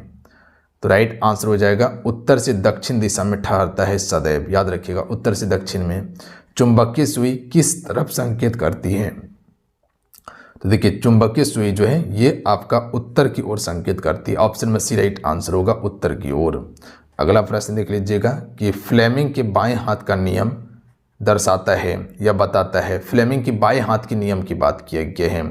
तो देखिए इसका right answer option number C हो जाएगा कि विद्युत चालक में बल की दिशा जब चालक चुंबक क्षेत्र में हो, यही आपका बाएं हाथ के नियम को दर्शाता है। तो देखिए फ्लेमिंग के बाएं हाथ का नियम जो दर्शाते हैं, ऑप्शन में सी राइट आंसर होगा कि विद्युत चालक में बल की दिशा जब चालक चुंबकीय क्षेत्र में हो, सी राइट आंसर होगा। डायनमो विद्युत जनित्र जिसे कहा जाता है, ये कार्य करने का सिद्धांत क्या है? तो राइट आंसर हो जाएगा ऑप्शन में बी, विद्युत चुंबकीय प्रभाव पर ही डायनेमो कार्य करता है, जिसे हम सिर्फ विद्युत जनित्र कहते हैं। विद्युत मोटर किस सिद्धांत के अनुसार कार्य करता है? तो राइट आंसर होगा फैराडे के नियम के अनुसार कार्य करता है विद्युत मोटर। लेंज का नियम क्या है? राइट आंसर हो जाएगा ऑप्शन नंबर सी, ऊर्जा का संरक्षण ही लेंज का नियम है। अगला प्रश्न देख लीजिएगा आप सभी। यहाँ से अब शुरू होता है आपका आधुनिक भौतिकी। समझिएगा, न्यूट्रॉन की खोज किसने की थी? तो राइट आंसर होगा चैटविक ने। अगला क्वेश्चन है कि परमाणु की नाभिक का अवयव होता है। देखिए यहाँ पर न्यूट्रॉन की खोज की बात किया गया था, चैटविक होता। अगर वहीं इलेक्ट्रॉन का बात करता तो जे थॉम्सन हो जाता। परमाणु के नाभिक का अवयव है, तो परमाणु के नाभिक में जो होता है इलेक्ट्रॉन और प्रोटॉन होता है, नहीं, न्यूट्रॉन और प्रोटॉन होता है। तो ऑप्शन नंबर इसका सी करेक्ट आंसर होगा। जैसे कि ये देखिएगा नाभिक है, इसमें आपका न्यूट्रॉन और प्रोटॉन होता है। न्यूट्रॉन जो होता है ये उदासीन होता है, जबकि प्रोटॉन धनावेश होता है, और इलेक्ट्रॉन जो होता है ये सेल में चक्कर लगाता है, यानी बाहर रहता है, और ये आपका ऋणात्मक होता है इलेक्ट्रॉन। अगला है पॉजिट्रॉन का खोज किसने किया? तो देखिए पॉजिट्रॉन की खोज की बात किया जाए तो एंडरसन इसका बिल्कुल करेक्ट आंसर हो जाएगा, ऑप्शन नंबर डी। अगला क्वेश्चन देखिए, इलेक्ट्रॉन की खोज किसने की थी? तो जे थॉम्सन इसका राइट आंसर होगा। इलेक्ट्रॉन के बारे में पूछा जाए। अगला क्वेश्चन है कि परमाणु में प्रोटॉन रहते हैं, तो ये नाभिक के भीतर में रहते हैं, जबकि इलेक्ट्रॉन बाहर गमन करते हैं। समस्थानिक परमाणुओं में होती हैं। प्रोटॉनों की संख्या समान होती है, याद रखिएगा आप सभी, जबकि न्यूट्रॉनों की संख्या भिन्न होती है समस्थानिक में। क्वेश्चन है कि किस तत्व के सर्वाधिक समस्थानिक होते हैं? तो पॉलिनियम का सबसे ज़्यादा समस्थानिक है, तो ऑप्शन में डी राइट आंसर होगा। अगला प्रश्न देख लीजिएगा आप सभी कि एक भारी नाभिक के दो हल्के नाभिकों में टूटने की प्रक्रिया क्या कहलाते हैं? तो राइट आंसर हो जाएगा नाभिकीय विखंडन इसे कहा जाता है। अगला है कि परमाणु बम निम्न सिद्धांत पर कार्य करता है। तो राइट आंसर हो जाएगा नाभिकीय विखंडन पर परमाणु बम, और हाइड्रोजन बम नाभिकीय संलयन पर कार्य करता है। अगला क्वेश्चन है कि हाइड्रोजन बम आधारित हैं। तो राइट आंसर हो जाएगा नाभिकीय संलयन पर आधारित होता है हाइड्रोजन बम। अगला क्वेश्चन है कि क्यूरी किसकी इकाई के नाम पर पड़ा है? तो राइट आंसर हो जाएगा ऑप्शन में ए, रेडियो एक्टिव धार्मिकता की इकाई के नाम पर क्यूरी पड़ा है। रेडियो कार्बन डेटिंग किसकी उम्र ज्ञात करने के लिए प्रयोग किया जाता है? तो राइट आंसर हो जाएगा जीवाश्मों, याद रखिएगा जीवाश्मों की आयु ज्ञात करने के लिए रेडियो कार्बन डेटिंग विधि का प्रयोग करते हैं। अगला है कि पृथ्वी की आयु का निर्धारण निम्न में से किस विधि के द्वारा किया जाता है? राइट आंसर हो जाएगा ऑप्शन नंबर डी, यूरेनियम विधि से हम सभी पृथ्वी की आयु का आकलन करते हैं। अगला क्वेश्चन है कि नाभिकीय रिएक्टर में भारी जल का प्रयोग किस रूप में होता है? तो यह मंदक के रूप में होता है। अगला क्वेश्चन देख लीजिएगा कि रडार का उपयोग किस लिए किया जाता है? तो देखिए रडार का उपयोग जो होता है जहाज़ों, वायुयानों आदि को ढूंढना एवं मार्गदर्शन देने के लिए, रास्ता बताने के लिए या ढूंढने के लिए रडार का प्रयोग करते हैं। रडार का आविष्कार किसने किया था? राइट आंसर हो जाएगा रॉबर्ट वाटसन ने रडार का आविष्कार किया था। अगला क्वेश्चन देखिएगा आप सभी कि बिना शल्य चिकित्सा की पथरी का इलाज जो होता है ये किससे होता है? लेज़र से होता है। ये लेज़र किया गया है, लेजर कीजिएगा, लेजर से होता है, याद रखिएगा आप सभी। यहाँ से अब आइए, यहाँ से आपका शुरू होता है विविध भौतिकी का। देखिएगा गुरुत्वाकर्षण के नियम का आविष्कार किसने किया था? न्यूटन ने किया था। उसके बाद है कि टेलीविज़न का आविष्कार किसने किया था? तो ये आपका जे.एल. बेयर्ड्स के द्वारा किया गया था, याद रखिएगा जे.एल. बेयर्ड्स के द्वारा किया गया था। अगला है कि राइट ब्रदर्स ने किसका आविष्कार किया था? तो ये आपका विमान का आविष्कार किया था। अगला है एक्सरे किरण का आविष्कार किसने किया था? रॉन्टसन ने किया था एक्सरे किरण का आविष्कार। तो ऑप्शन में बी राइट आंसर होगा। लेजर का आविष्कार किसने किया था? तो लेजर का आविष्कार किया था आपका H.T. मेमन ने किया था, याद रखिएगा आप सभी, H.T. मेमन ने किया था। अगला क्वेश्चन देख लीजिएगा माइक्रोफोन का आविष्कार किसने किया था? तो राइट आंसर हो जाएगा ग्राहम बेल ने किया था। अगला क्वेश्चन है कि फाउंटेन पेन का आविष्कार जो है, ये आविष्कारक कौन थे? फाउंटेन पेन का वाटरमैन थे, याद रखिएगा फाउंटेन पेन के आविष्कारक। अगला क्वेश्चन है कि सापेक्ष आर्द्रता नापी जाती है। तो देखिए सापेक्ष आर्द्रता जो मापी जाती है ये आपका हाइग्रोमीटर से मापी जाती है, याद रखिएगा हाइग्रोमीटर से सापेक्ष आर्द्रता मापी जाती है। मैनोमीटर किसके माप के लिए प्रयोग की जाती है? देखिए मैनोमीटर जो है ये आपका गैसों की दाब की माप के लिए प्रयोग करते हैं, मैनोमीटर का हम सभी। अगला प्रश्न देख लीजिएगा। अगला प्रश्न है यहाँ से आपका कि दूध की शुद्धता किससे मापते हैं? लैक्टोमीटर से मापते हैं दूध की शुद्धता को, तो याद रखिएगा आप सभी लैक्टोमीटर करेक्ट आंसर होगा। अगला है कि निम्न में से किसका उपयोग ऊंचाई नापने के लिए किया जाता है? तो राइट आंसर होगा अल्टीमीटर का उपयोग ऊंचाई मापने के लिए करते हैं। वायु की अपेक्षिक आर्द्रता मापी जाती है, तो हाइग्रोमीटर से ही मापी जाती है अपेक्षिक आर्द्रता को, तो बी राइट आंसर होगा। पदार्थों की प्राकृतिक एवं संगठन केमिस्ट्री का है। क्वेश्चन है एक ही प्रकार के परमाणुओं से मिलकर बना पदार्थ कहलाता है। तो इसका राइट आंसर ऑप्शन में हो जाएंगे, इसे हम सभी तत्व कहते हैं। अगला क्वेश्चन कर लेते हैं, स्टेनलेस स्टील एक मिश्र धातु है जबकि वायु एक है। तो इसका right answer option number A हो जाएंगे, मिश्रण है। वायु क्या है? एक मिश्रण है, ध्यान रखिएगा आप सभी। अगला क्वेश्चन है निम्न में से कौन ना तो तत्व है और ना ही यौगिक है? तो इसका राइट आंसर ऑप्शन में हो जाएंगे वायु। वायु क्या है? ना तो तत्व है और ना ही यौगिक है। अगला क्वेश्चन देखिए, अगला क्वेश्चन ये बनने के पदार्थ की चतुर्थ अवस्था है। तो इसका right answer option number C हो जाएंगे, प्लाज्मा कहा जाता है इसे।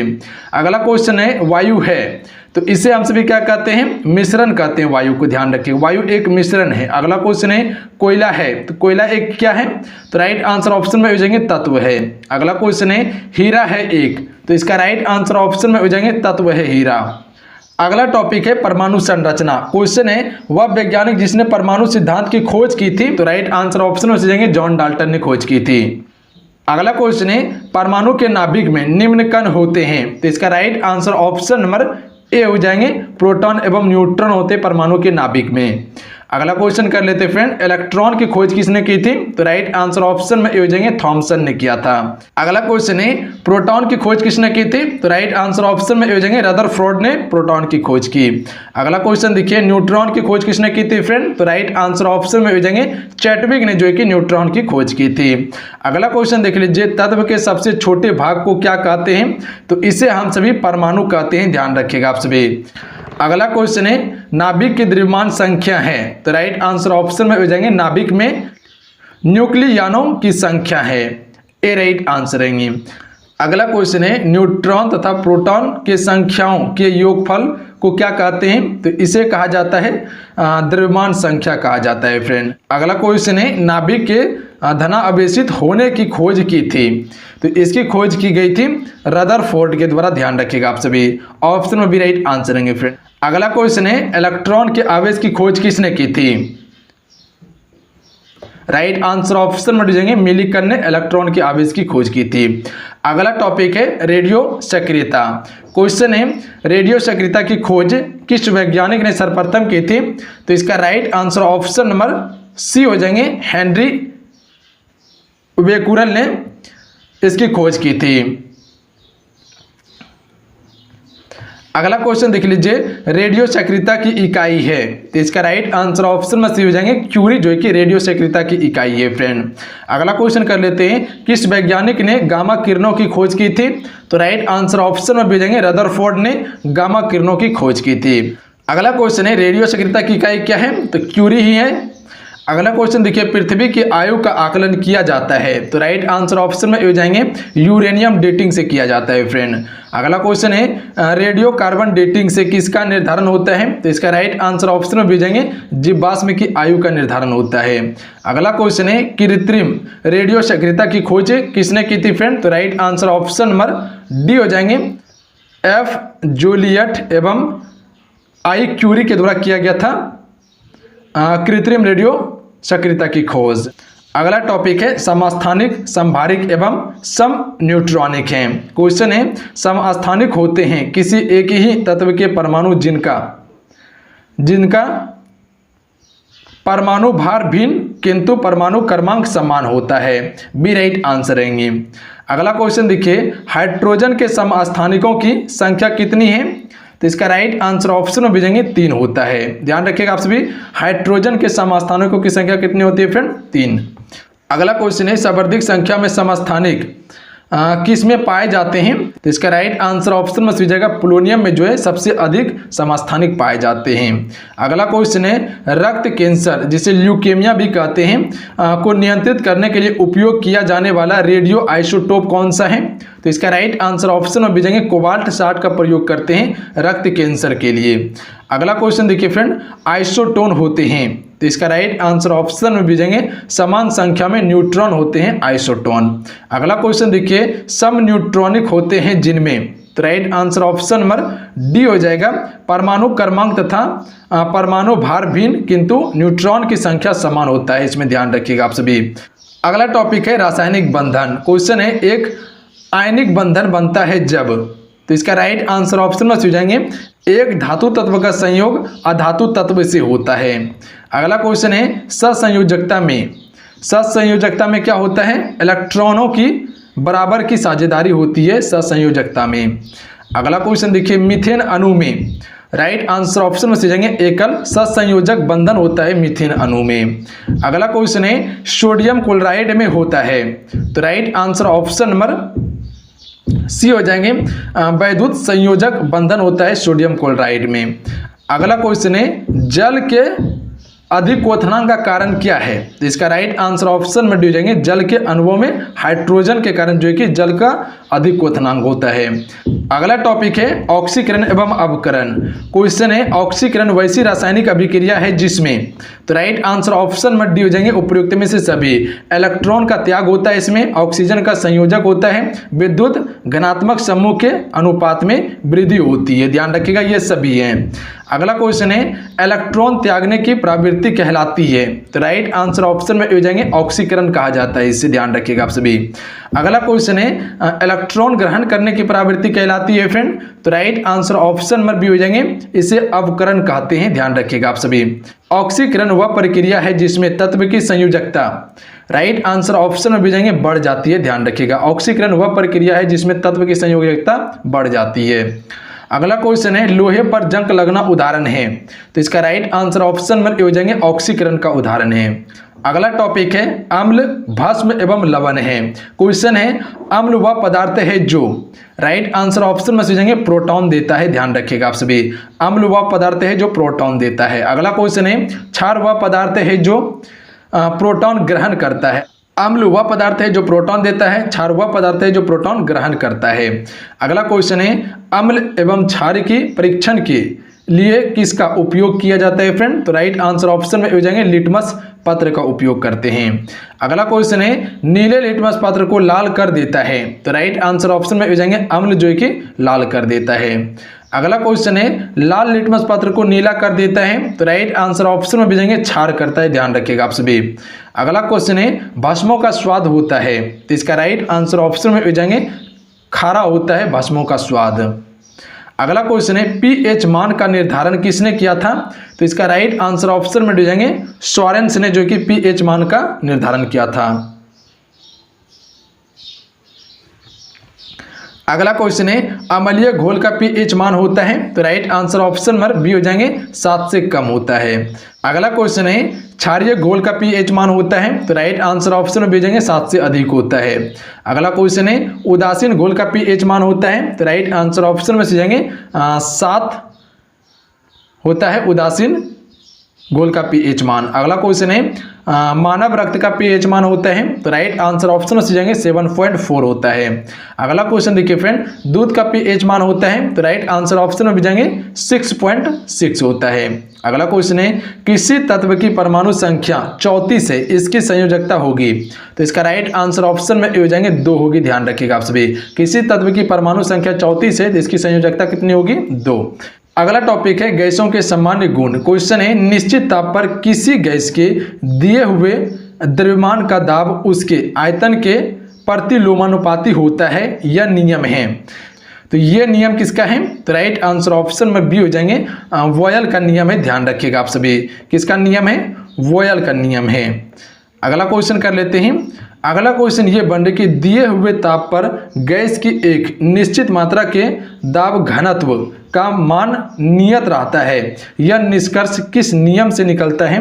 तो इसका right answer option number B हो जाएंगे, वॉयल के नियम से निकलता है। बी राइट आंसर रहेंगे।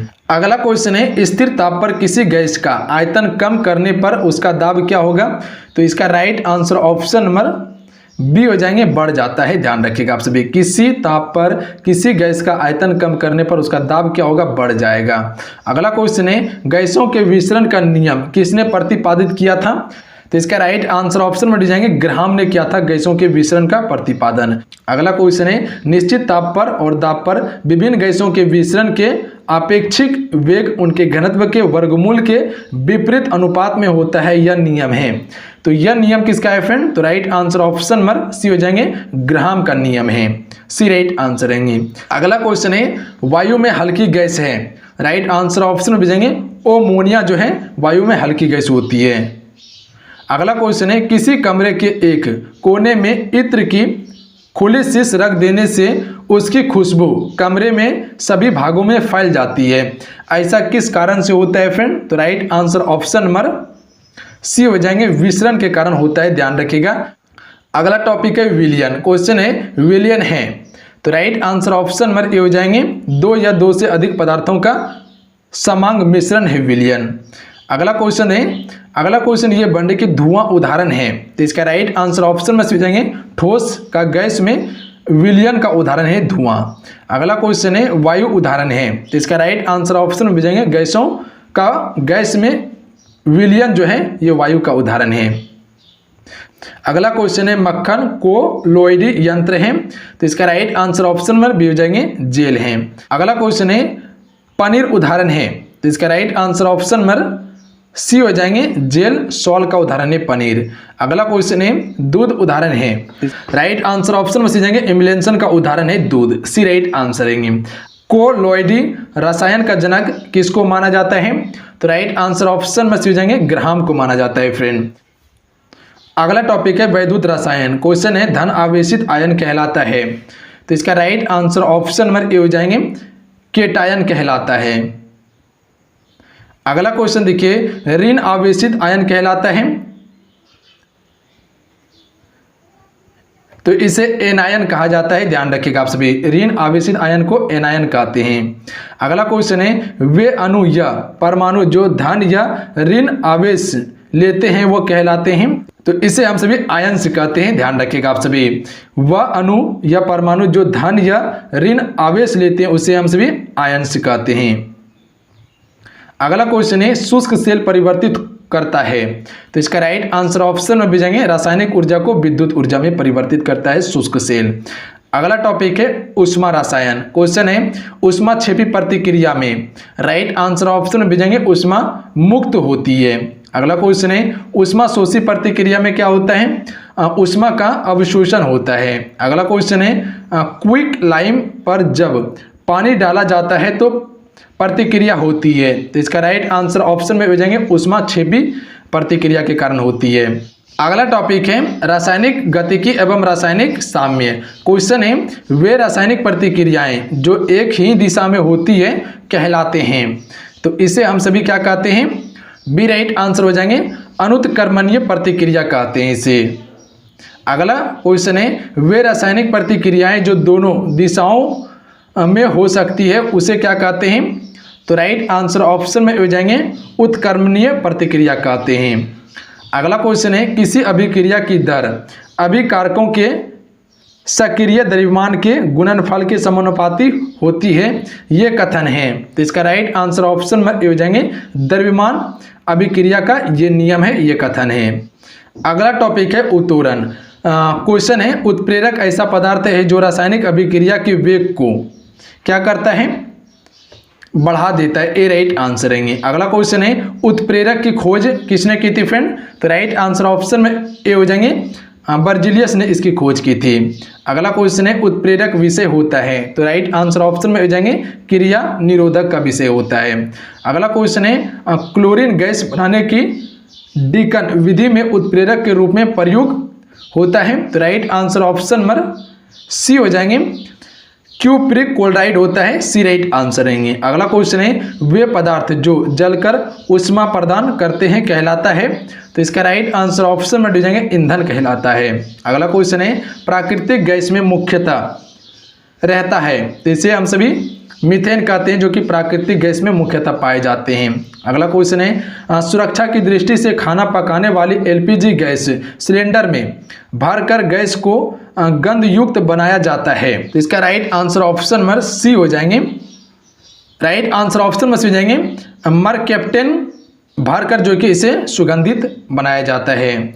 अगला क्वेश्चन देख लीजिए गोबर गैस में मुख्यतः होता है, राइट आंसर ऑप्शन में हो जाएंगे मीथेन होता है। अगला क्वेश्चन है एलपीजी में कौन सी गैस मुख्यतः होती है, तो इसका राइट आंसर ऑप्शन में हो जाएंगे ब्यूटेन गैस होती है फ्रेंड। अगला क्वेश्चन है एलपीजी का पूरा नाम क्या है, तो इसका राइट आंसर ऑप्शन में भी जाएंगे लिक्विफाइड पेट्रोलियम गैस है इसका पूरा नाम। अगला क्वेश्चन है सीएनजी को पारिस्थितिकी मैत्रीपूर्ण क्यों कहा जाता है, तो राइट आंसर ऑप्शन में सी हो जाएंगे इसमें कार्बन मोनोऑक्साइड बहुत कम होती है।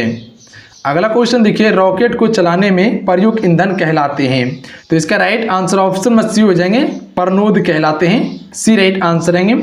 अगला क्वेश्चन है भूरा कोयला के नाम से जाना जाता है, तो इसका right answer option number B हो जाएंगे लिग्नाइट कोयला को भूरा कोयला भी कहा जाता है फ्रेंड। अगला क्वेश्चन कर लेते हैं शोषण किस प्रकार की दहन क्रिया है, तो इसका राइट आंसर ऑप्शन में भेजेंगे मंद दहन क्रिया है शोषण।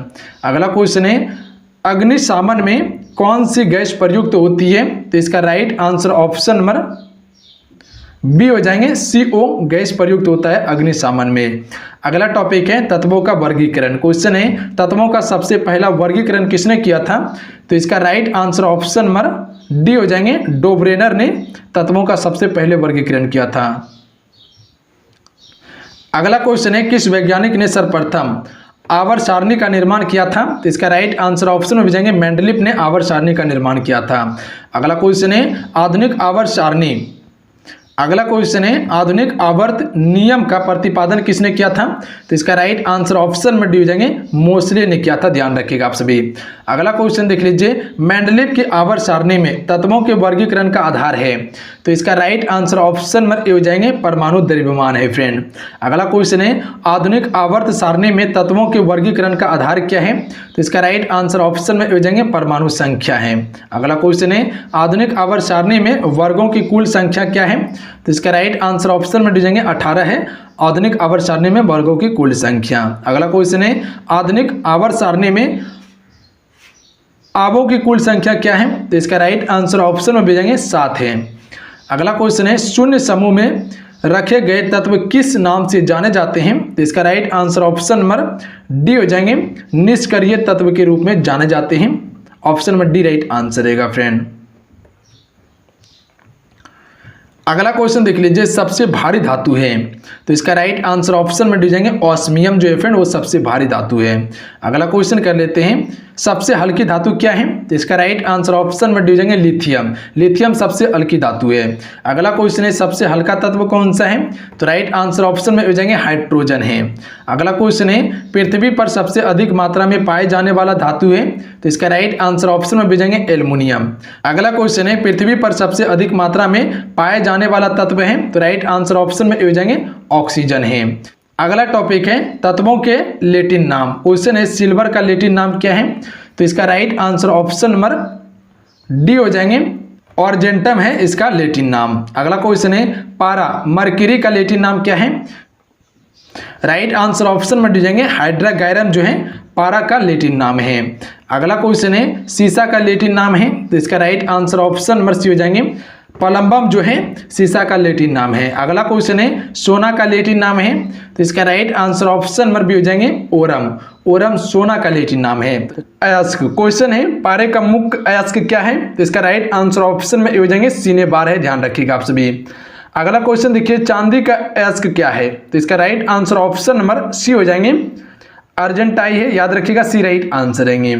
अगला क्वेश्चन कर लेते हैं फ्रेंड। अगला क्वेश्चन ये बनने की किस खनिज से सोडियम प्राप्त किया जाता है, राइट आंसर ऑप्शन में भेजेंगे चिली सॉल्ट पीटर से जो है कि सोडियम प्राप्त किया जाता है। फ्रेंड याद रखिएगा आप सभी। अगला क्वेश्चन कर लेते हैं, बॉक्साइट निम्न में से किस धातु का अयस्क है?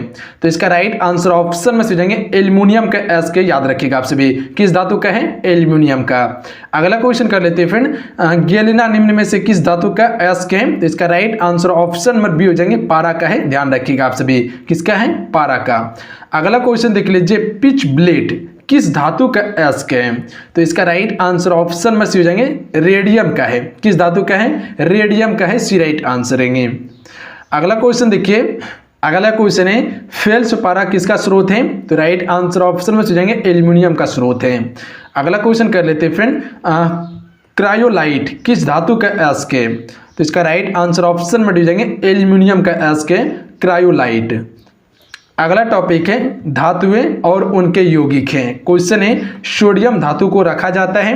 तो right answer option number C हो जाएंगे, मिट्टी के तेल में सोडियम धातु को रखा जाता है। अगला क्वेश्चन देख लीजिए फ्रेंड, सोडियम के टुकड़े को यदि पानी में डाला जाता है तो वह? तो राइट आंसर ऑप्शन में से जाएंगे तैरता हुआ जलने लगेगा अगर सोडियम के टुकड़े को पानी पर रखा जाता है तो। अगला क्वेश्चन देख लीजिए, आजकल सड़क की रोशनी में पीले लैंप बहुतायत से प्रयुक्त हो रहे हैं।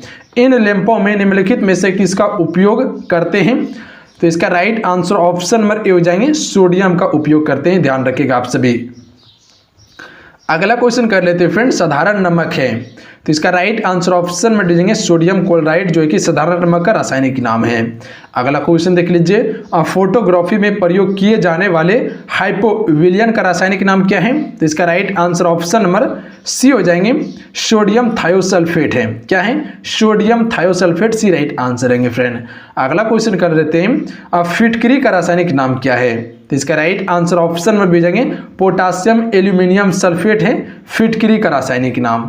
अगला क्वेश्चन कर लेते हैं फ्रेंड, धोवन सोडा का रासायनिक नाम क्या है? तो इसका राइट आंसर ऑप्शन में हो जाएंगे सोडियम कार्बोनेट, धोवन सोडा का रासायनिक नाम है।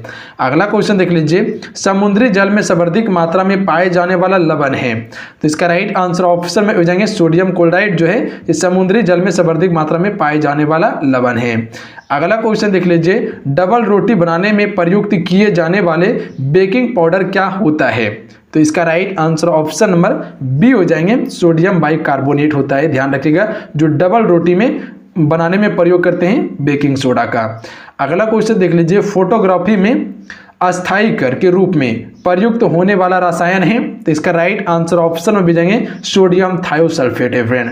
याद रखिएगा, बी राइट आंसर रहेंगे सोडियम थायोसल्फेट। अगला क्वेश्चन देख लीजिए, कपड़ों तथा बर्तनों को साफ रखने के लिए प्रयुक्त डिटर्जेंट निम्नलिखित में से क्या होता है? तो इसका राइट आंसर ऑप्शन में हो जाएंगे बाइकार्बोनेट होता है। ध्यान रखिएगा आप सभी। अगला टॉपिक है कार्बनिक रसायन। क्वेश्चन है, कपूर को किस विधि के द्वारा शुद्ध किया जाता है फ्रेंड? तो राइट आंसर ऑप्शन में हो जाएंगे ऊर्ध्वापातन विधि के द्वारा किया जाता है। अगला क्वेश्चन कर लेते हैं, द्रव सोना के नाम से जाना जाता है? तो इसका राइट आंसर ऑप्शन में हो जाएंगे पेट्रोलियम को जाना जाता है द्रव सोना के नाम से। ए राइट आंसर रहेंगे। अगला क्वेश्चन कर लेते हैं, पेट्रोल का मुख्य संघटक क्या है? तो हम सभी कह सकते हैं पेट्रोल का जो मुख्य संघटक है ऑक्टेन है। क्या है? ऑक्टेन, बी राइट आंसर रहेंगे। ध्यान रखिएगा आप सभी, क्या है? ऑक्टेन। अगला क्वेश्चन है, निम्नलिखित में से किस गैस को मार्स गैस के नाम से जाना जाता है? तो राइट आंसर ऑप्शन में हो जाएंगे मीथेन को मार्स गैस के नाम से भी जाना जाता है। अगला क्वेश्चन है, निम्नलिखित में से किस गैस को मार्स गैस के नाम से जाना जाता है? राइट आंसर ऑप्शन में हो जाएंगे मीथेन गैस को जाना जाता है। अगला क्वेश्चन कर लेते हैं, गोबर गैस में मुख्य रूप से पाया जाता है? तो इसके राइट आंसर ऑप्शन में दीजिएंगे मीथेन गैस, जो है कि गोबर गैस में मुख्य रूप से पाया जाता है। अगला क्वेश्चन कर लेते हैं फ्रेंड, प्राकृतिक गैस का मुख्य घटक है? तो इसका राइट आंसर ऑप्शन में हो जाएंगे मीथेन। मीथेन जो है प्राकृतिक गैस का क्या है? मुख्य घटक है। अगला क्वेश्चन देख लीजिए, बायोगैस का मुख्य घटक है? तो इसका राइट आंसर ऑप्शन में हो जाएंगे मीथेन। मीथेन क्या है फ्रेंड? वो बायोगैस का जो है वो मुख्य घटक है। अगला क्वेश्चन देख लीजिए, खाना बनाने में प्रयोग की जाने वाली गैस मुख्यतः कौन सी है फ्रेंड? तो इसका right answer option number C हो जाएंगे मीथेन गैस। खाना बनाने में जो गैस का प्रयोग करते हैं हम सभी, वो किस गैस का प्रयोग करते हैं? मीथेन गैस का प्रयोग करते हैं। ध्यान रखिएगा आप सभी। अगला क्वेश्चन देख लीजिए, रसोई गैस एलपीजी में कौन सी गैस प्रयोग की जाती है? तो इसका right answer option number D हो जाएंगे प्रोपेन एवं ब्यूटेन का मिश्रण होता है, जो एलपीजी सिलेंडर का उपयोग करते हैं हम सभी घर में, रसोई घर में, उसमें क्या क्या रहता है, तो प्रोपेन और ब्यूटेन का मिश्रण रहता है, ध्यान रखिएगा आप सभी। अगला क्वेश्चन देख लीजिए, एलपीजी में मुख्यतः होती है, तो इसका राइट आंसर ऑप्शन में से जाएंगे मीथेन, प्रोपेन और ब्यूटेन होती है, ध्यान रखिएगा। एलपीजी गैस सिलेंडर में जो भरी जाती है वो मुख्य रूप से मीथेन होता है, प्रोपेन एवं ब्यूटेन होता है। अगला क्वेश्चन है, रेफ्रिजरेंट फ्रीऑन है, तो इसका right answer option number D हो जाएंगे, डाइक्लोरोमीथेन है, ध्यान रखिएगा आप सभी। क्या है, डाइक्लोरोमीथेन कर सकते हैं हम सभी, 2 बार है। अगला क्वेश्चन देख लीजिए, कृत्रिम कपूर है, तो इसका राइट आंसर ऑप्शन में से जाएंगे हेक्साक्लोरोइथेन है कृत्रिम कपूर। क्या है, हेक्साक्लोरोइथेन है।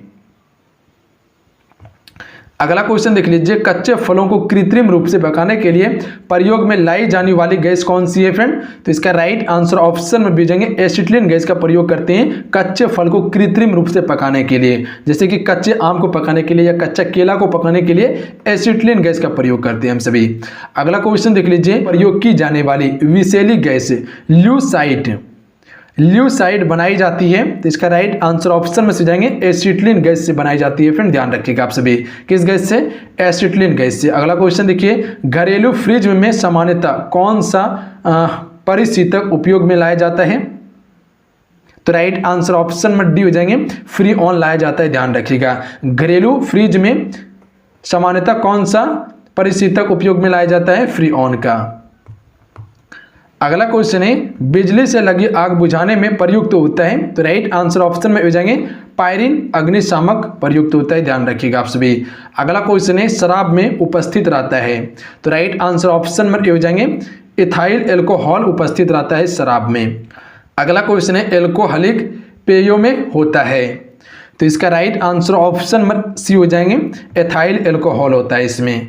अगला क्वेश्चन है, दाढ़ी बनाने के बाद चेहरे पर जो घोल लगाया जाता है उसे चेहरे पर ठंडक महसूस होती है, इस घोल में यह गुण किस यौगिक की उपस्थिति के कारण होती है फ्रेंड, तो right answer option number A हो जाएंगे, एथाइल एल्कोहल के कारण होता है, याद रखिएगा आप सभी। अगला क्वेश्चन देख लीजिए, शराब का निर्माण किस क्रिया परिणाम स्वरूप होता है, तो राइट आंसर ऑप्शन में हो जाएंगे किण्वन के कारण होता है शराब का निर्माण। अगला क्वेश्चन देखिए, लाल चींटियों में पाया जाता है, तो राइट आंसर ऑप्शन में से जाएंगे फॉर्मिक अम्ल जो है फ्रेंड, ये लाल चींटियों में पाया जाता है, ध्यान रखिएगा आप सभी। अगला क्वेश्चन कर लेते हैं, जब चींटियां काटती है तो वे अंतः छेपित करती है, राइट आंसर ऑप्शन में से जाएंगे फॉर्मिक अम्ल का अंतः छेपित करती है। जब चींटियां काटती है तो कौन सी अम्ल छोड़ती है, तो फॉर्मिक अम्ल। अगला क्वेश्चन देख लीजिए, मधुमक्खियों के काटने पर उत्पन्न दर्द किस कारण से होता है, तो right answer option number A हो जाएंगे, फॉर्मिक अम्ल के कारण होता है, ध्यान रखिएगा, क्योंकि मधुमक्खियों के डंक में फॉर्मिक अम्ल पाया जाता है। अगला क्वेश्चन है, टमाटर सॉस में पाया जाता है, तो right answer option number D हो जाएंगे, एसिटिक अम्ल पाया जाता है फ्रेंड, ध्यान रखिएगा आप सभी।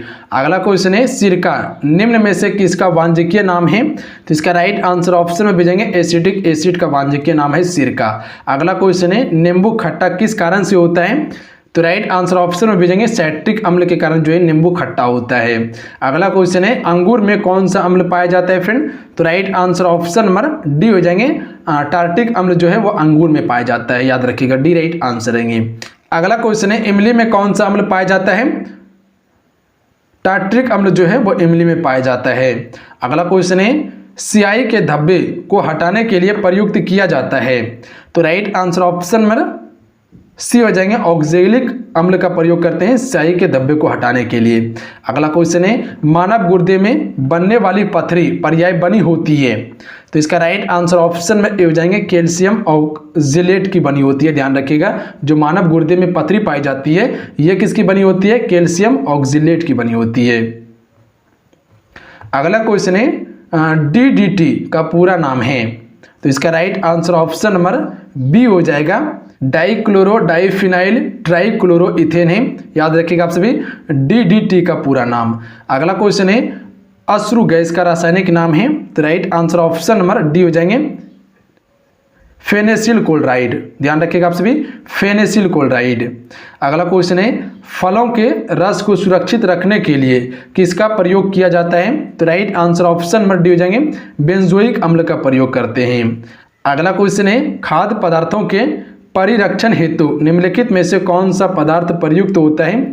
Right answer option number C हो जाएंगे, बेंजोइक अम्ल होता है, ध्यान रखिएगा आप सभी, सी राइट आंसर रहेंगे। अगला क्वेश्चन है निम्नलिखित में सबसे प्रबल अम्ल कौन सा है? तो right answer option number D हो जाएंगे, ट्राइक्लोरो एसिड अम्ल जो है ये सबसे प्रबल अम्ल है, ध्यान रखिएगा आप सभी, डी राइट आंसर रहेंगे। अगला क्वेश्चन है आंसू गैस में प्रयुक्त होता है? तो राइट आंसर ऑप्शन में हो जाएंगे क्लोरो एसिटोफिनॉन होता है, ए राइट आंसर रहेंगे। अगला क्वेश्चन कर लेते हैं फ्रेंड। अगला क्वेश्चन ये बन रहा है कि शौचालयों में दुर्गंधनाशी के रूप में किसका प्रयोग किया जाता है? शौचालय में जो दुर्गंधनाशी के रूप में प्रयोग करते हैं वो किसका करते हैं? ऑर्थो क्लोरोफिनॉल का प्रयोग करते हैं, ध्यान रखिएगा आप सभी। अगला क्वेश्चन है बालों को रंगने के लिए निम्नलिखित में से किस रसायन का प्रयोग किया जाता है? Right answer option number C हो जाएंगे, पाराफिनाइल डाइएमीन का प्रयोग करते हैं, ध्यान रखिएगा आप सभी, पाराफिनाइल डाइएमीन का प्रयोग करते हैं। अगला क्वेश्चन है फ्रेंड खाना पकाने के लिए विशेष रूप से निर्मित चिपचिपाहट रहित बर्तनों में किसका लेप चढ़ाया जाता है? तो इसका right answer option number D हो जाएंगे, टेफ्लॉन का लेप चढ़ाया जाता है, option number D right answer रहेंगे। अगला क्वेश्चन है नॉन स्टिकी बर्तनों के निर्माण में प्रयुक्त प्लास्टिक है? तो इसका right answer option number D हो जाएंगे, टेफ्लॉन का प्रयोग करते हैं। अगला क्वेश्चन है मानव निर्मित प्रथम कृत्रिम रेशा था? राइट आंसर ऑप्शन में हो जाएंगे रेयॉन जो है मानव निर्मित प्रथम कृत्रिम रेशा है। अगला क्वेश्चन है नायलॉन एक है? तो इसका राइट आंसर ऑप्शन में भी हो जाएंगे पॉलीएमाइड जो है कि एक नायलॉन है। अगला क्वेश्चन है वनस्पति तेल है? तो right answer option number D हो जाएंगे असंतृप्त वसीय अम्लों के ग्लिसराइड हैं, डी राइट आंसर रहेंगे। अगला क्वेश्चन है RDX का पूरा नाम क्या है? राइट आंसर ऑप्शन में भेजेंगे रिसर्च डेवलप्ड एक्सोप्लोसिव जो है कि RDX का पूरा नाम है। अगला क्वेश्चन है विस्फोटक RDX की खोज किसने की और कब की थी? तो राइट आंसर ऑप्शन में भी जाएंगे हेनिंग ने 1899 में इसकी खोज की थी। अगला क्वेश्चन है डायनामाइट का आविष्कार किसने किया था फ्रेंड? तो right answer option number D हो जाएंगे, ए नोबेल ने डायनामाइट का आविष्कार किया था। अगला क्वेश्चन है दर्द दूर करने वाली दवाएं कहलाती है?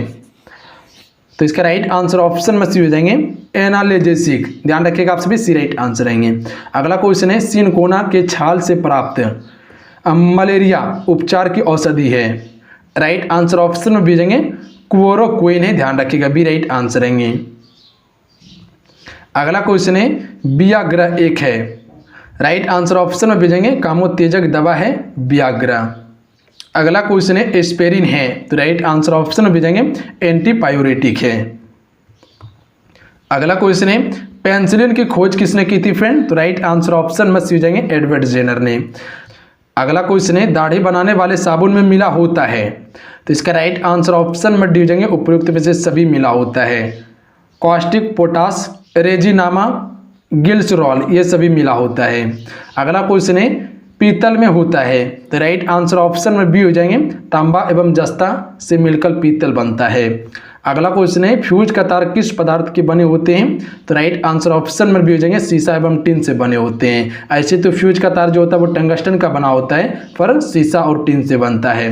अगला क्वेश्चन है शोल्डर एक मिश्र धातु है जिसके घटक होते हैं? तो राइट आंसर ऑप्शन में हो जाएंगे टिन और शीशा का घटक है, टिन और शीशा से शोल्डर बनता है। अगला क्वेश्चन है स्टेनलेस स्टील बनाने के लिए क्या प्रयोग में लाया जाता है? तो राइट आंसर ऑप्शन में हो जाएंगे क्रोमियम लाया जाता है। अगला क्वेश्चन है गैल्वेनाइज्ड लोहे की चादर पर परत होती है? तो राइट आंसर ऑप्शन में हो जाएंगे जस्ते की होती है, ध्यान रखिएगा आप सभी। अगला टॉपिक है विज्ञान के जनक, जीव विज्ञान का है बायोलॉजी का। क्वेश्चन है जीव विज्ञान शब्द का प्रयोग सर्वप्रथम किसने किया था? तो राइट आंसर ऑप्शन में भेजेंगे पुरकेंजे ने किया था जीव विज्ञान शब्द का प्रयोग। अगला क्वेश्चन है जीव विज्ञान के जनक के नाम से जाने जाते हैं, फादर ऑफ बायोलॉजी किसे कहा जाता है? तो राइट आंसर ऑप्शन में हो जाएंगे अरस्तु को कहा जाता है। अगला क्वेश्चन है जंतु विज्ञान जियोलॉजी के जनक कहलाते हैं। तो right answer option number C हो जाएंगे, अरस्तु को ही कहा जाता है, ध्यान रखिएगा आप सभी, सी राइट आंसर रहेंगे। अगला क्वेश्चन है वनस्पति विज्ञान के जनक कहा जाता है, बॉटनी का जो जनक कहा जाता है वो किसे कहा जाता है? तो right answer option number C हो जाएंगे, थियोफ्रेस्टस को कहा जाता है। अगला क्वेश्चन है चिकित्सा शास्त्र का जनक किसे कहा जाता है? तो राइट आंसर ऑप्शन में हो जाएंगे, हिप्पोक्रेटस को कहा जाता है। अगला को टॉपिक है विज्ञान की शाखाएं। क्वेश्चन है पुष्पों का अध्ययन कहलाता है। तो राइट आंसर ऑप्शन में हो जाएंगे एंथोलॉजी कहलाता है। अगला क्वेश्चन है जीवाश्म वनस्पति विज्ञान में अध्ययन किया जाता है। तो राइट आंसर ऑप्शन में हो जाएंगे जीवाश्मों का अध्ययन करते हैं फ्रेंड। अगला क्वेश्चन है सिल्वीकल्चर वनस्पति विज्ञान की वह शाखा है जिसमें वर्ण होता है। राइट आंसर ऑप्शन में भेजेंगे वन के विकास का होता है, ध्यान रखिएगा आप सभी। अगला क्वेश्चन है पीडोलॉजी में अध्ययन किया जाता है। तो राइट आंसर ऑप्शन में भेजेंगे भूमि का किया जाता है फ्रेंड। अगला क्वेश्चन है फलों का अध्ययन कहलाता है। तो राइट आंसर ऑप्शन में भेजेंगे पोमोलॉजी जो है वो फलों का अध्ययन कहलाता है। अगला क्वेश्चन है साग सब्जी उत्पन्न करने वाले पौधे का अध्ययन कहलाता है। तो right answer option number A हो जाएंगे ओलेरीकल्चर कहलाता है, ध्यान रखिएगा आप सभी। अगला टॉपिक है पादप जगत का वर्गीकरण। क्वेश्चन है निम्नलिखित में से किसे वर्गीकी का पितामह कहा जाता है? तो right answer option number C हो जाएंगे लिनियस को कहा जाता है फ्रेंड। अगला क्वेश्चन है द्विनाम पद्धति के प्रतिपादक हैं। राइट आंसर ऑप्शन में हो जाएंगे लिनियस है। अगला क्वेश्चन है वर्गीकरण की आधारीय इकाई है। तो राइट आंसर ऑप्शन में से जाएंगे स्पेसीज हैं। अगला क्वेश्चन है जीवाणु की खोज सर्वप्रथम किसने की थी? तो राइट आंसर ऑप्शन में हो जाएंगे ल्यूवेनहॉक ने की थी। अगला क्वेश्चन है एक गोल बीजाणु कहलाता है। तो राइट आंसर ऑप्शन में से जाएंगे कोकस कहलाता है। अगला क्वेश्चन है एक सर्पिल जीवाणु कहलाते हैं। तो राइट आंसर ऑप्शन में जाएंगे स्पाइरिलम कहलाता है। अगला क्वेश्चन है निम्न में से सबसे छोटा जीव है। तो इसका right answer option number C हो जाएंगे माइकोप्लाज्मा जो है सबसे छोटा जीव है। अगला क्वेश्चन है मानव की आंत में पाए जाने वाला जीवाणु है एस्चेरिचिया कोलाई, मानव की आंत में पाए जाने वाला जीवाणु है। अगला क्वेश्चन है तिपेदिक उत्पन्न करने वाला जीवाणु है। तो राइट आंसर ऑप्शन में भेजेंगे माइक्रोबैक्टीरियम।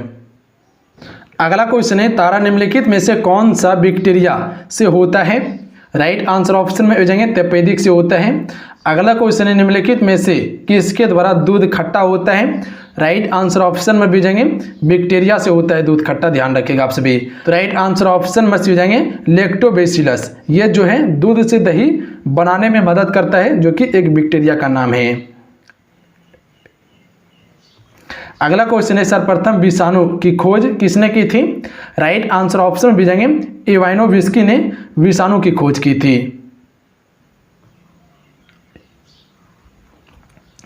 अगला क्वेश्चन देख लीजिए हाइड्रोफोबिया रोग उत्पन्न होता है, इसे क्या कहा जाता है? तो राइट आंसर ऑप्शन में से जाएंगे विषाणु कहते हैं। हाइड्रोफोबिया रोग जो होता है वो विषाणु से होता है। अगला क्वेश्चन कर लेते हैं फ्रेंड चेचक के लिए टीके का विकास किया था। Right answer option number C हो जाएंगे एडवर्ड जेनर ने किया था। अगला क्वेश्चन देख लीजिए एड्स का कारण क्या है फ्रेंड? तो right answer option number A हो जाएंगे T4 लिम्फोसाइट की कमी के कारण एड्स रोग होता है, याद रखिएगा। ज्यादातर शारीरिक संबंध से एड्स रोग होता है, आप सभी ध्यान रखिएगा। क्वेश्चन है HIV द्वारा होने वाला रोग है। राइट आंसर ऑप्शन में जाएंगे आत्सक रोग, ये जो होता है वो HIV द्वारा होने वाला रोग है। अगला क्वेश्चन है एड्स वायरस क्या होता है? तो राइट आंसर ऑप्शन में हो जाएंगे एक सूची का RNA होता है, ध्यान रखिएगा, ए राइट आंसर है फ्रेंड। अगला क्वेश्चन देख लीजिए एड्स फैलता है। तो राइट आंसर ऑप्शन में हो जाएंगे शारीरिक संपर्क से एड्स रोग फैलता है। अगला क्वेश्चन है सार्स क्या है? तो राइट आंसर ऑप्शन में भेजेंगे विषाणु जनित रोग है, सार्स याद रखिएगा आप सभी, बी राइट आंसर रहेंगे। अगला क्वेश्चन है जंतुओं में होने वाली फुट एंड माउथ रोग किसके कारण उत्पन्न होती है? तो राइट आंसर ऑप्शन में भेजेंगे विषाणु के कारण उत्पन्न होती है फ्रेंड। अगला क्वेश्चन है आलू में मोजेक रोग का कारक तत्व है। तो इसका राइट आंसर ऑप्शन में हो जाएंगे विषाणु है, ए राइट आंसर रहेंगे। अगला क्वेश्चन है शैवालों की कोशिका भित्ति किसकी बनी होती है? तो राइट आंसर ऑप्शन में सी हो जाएंगे सेल्यूलोज की बनी होती है। अगला क्वेश्चन है लाल सागर का लाल रंग किसकी उपस्थिति के कारण होता है फ्रेंड? तो राइट आंसर ऑप्शन में भेजेंगे शैवाल की उपस्थिति के कारण होता है। अर्घ अगर किससे प्राप्त होता है? तो इसका राइट आंसर ऑप्शन में जाएंगे शैवाल से प्राप्त होता है। सी राइट आंसर है फ्रेंड। अगला क्वेश्चन है गोबर पर उगने वाला कवक कहलाता है? राइट आंसर ऑप्शन में जाएंगे कोप्रोफिलस कहा जाता है, इसे डी राइट आंसर है। अगला क्वेश्चन है डबल रोटी के निर्माण में काम आने वाला कवक है? राइट आंसर ऑप्शन में जाएंगे जाइगोसैक्रोमाइसीज है, ध्यान रखिएगा आप सभी। क्या है? जाइगोसैक्रोमाइसीज। अगला क्वेश्चन है टीका रोग किसमें होता है फ्रेंड? तो राइट आंसर ऑप्शन में जाएंगे मूंगफली में टीका रोग होता है। अगला क्वेश्चन है गन्ने में लाल सड़न रोग उत्पन्न होता है? तो right answer option number C हो जाएंगे कवकों के द्वारा जो होता है वो लाल सड़न रंग गन्ने में देखने को मिलता है। अगला क्वेश्चन है संसार के सबसे लंबे पौधे संबंधित हैं? तो right answer option number C हो जाएंगे जिम्नोस्पर्म से संबंधित है, सी राइट आंसर रहेंगे। अगला क्वेश्चन है साबूदाना किससे बनाया जाता है? राइट आंसर ऑप्शन में हो जाएंगे साइकस से बनाया जाता है। अगला टॉपिक है पादप आकारिकी। क्वेश्चन है निम्नलिखित में से कौन सा एक जड़ नहीं है? राइट आंसर ऑप्शन में हो जाएंगे आलू। आलू क्या है? जड़ नहीं बल्कि तना है, जबकि गाजर शकरकंद मूंगफली क्या है? जड़ है। अगला क्वेश्चन है गाजर एक है, तो गाजर क्या है? एक जड़ है। अगला क्वेश्चन है बरगद के पेड़ के तने से लटकने वाली मोटी जड़ कहलाती है? तो राइट आंसर ऑप्शन में हो जाएंगे स्तंभ मूल नारा का कहा जाता है, सी राइट आंसर रहेंगे। अगला क्वेश्चन है आलू के खाने योग्य भाग होता है? तो इसका राइट आंसर ऑप्शन में हो जाएंगे जड़ होता है, ध्यान रखिएगा आप सभी। अगला क्वेश्चन है नागफनी में प्रकाश संश्लेषी कार्य होता है? तो राइट आंसर ऑप्शन में हो जाएंगे पर्णकाय स्तंभ के द्वारा होता है फ्रेंड, ध्यान रखिएगा, बी राइट आंसर रहेंगे। अगला क्वेश्चन कर लेते हैं निम्नलिखित में से कौन सा एक तना है? तो इसका राइट आंसर ऑप्शन में हो जाएंगे आलू। आलू क्या है फ्रेंड? ये एक तना है। अगला क्वेश्चन है हल्दी के पौधे का खाने योग्य हिस्सा कौन सा है? तो इसका राइट आंसर ऑप्शन में भेजेंगे परकंद। परकंद जो है फ्रेंड ये हल्दी के खाने योग्य हिस्सा है। अगला क्वेश्चन है अदरक है, तो राइट आंसर ऑप्शन नंबर भी हो जाएंगे राइजोम। राइजोम क्या है? ये एक अदरक है। अगला क्वेश्चन है प्याज परिवर्तित रूप है? तो इसका राइट आंसर ऑप्शन में हो जाएंगे तना का परिवर्तित रूप है प्याज। अगला क्वेश्चन है संसार का सबसे बड़ा पुष्प उत्पन्न होता है? तो राइट आंसर ऑप्शन में भी जाएंगे रेफिलेशिया द्वारा उत्पन्न होता है संसार का सबसे बड़ा पुष्प। अगला क्वेश्चन है संसार का सबसे छोटा पुष्प है? तो राइट आंसर ऑप्शन में डी हो जाएंगे ब्लूफिया है, ध्यान रखिएगा आप सभी। संसार का सबसे छोटा पुष्प कौन सा है? ब्लूफिया। अगला क्वेश्चन है फूल गोभी का खाने योग्य भाग है? तो इसका राइट आंसर ऑप्शन में जाएंगे पुष्पकरण जो है फ्रेंड ये फूल गोभी का खाने योग्य भाग है। अगला क्वेश्चन है जीवन चक्र की दृष्टि से पौधे का सबसे महत्वपूर्ण अंग है? राइट आंसर ऑप्शन में हो जाएंगे पुष्प है। अगला क्वेश्चन है एक सत्य फल परिवर्धित होता है? तो इसका राइट आंसर ऑप्शन नंबर हो जाएंगे अंडाशय से होता है। अगला क्वेश्चन है निम्न में से कौन सा एक कूट फल है? तो राइट आंसर ऑप्शन में जाएंगे सेब जो फ्रेंड ये एक कूट फल है। अगला क्वेश्चन है नारियल तथा आम के फल होते हैं? तो इसका राइट आंसर ऑप्शन में से हो जाएगा डूब। डूब जो है ये नारियल तथा आम के फल होते हैं। अगला क्वेश्चन है पके हुए आम का खाने योग्य आकारिकीय भाग होता है? तो इसका राइट आंसर ऑप्शन में भेजेंगे मध्य फल वीति होता है फ्रेंड।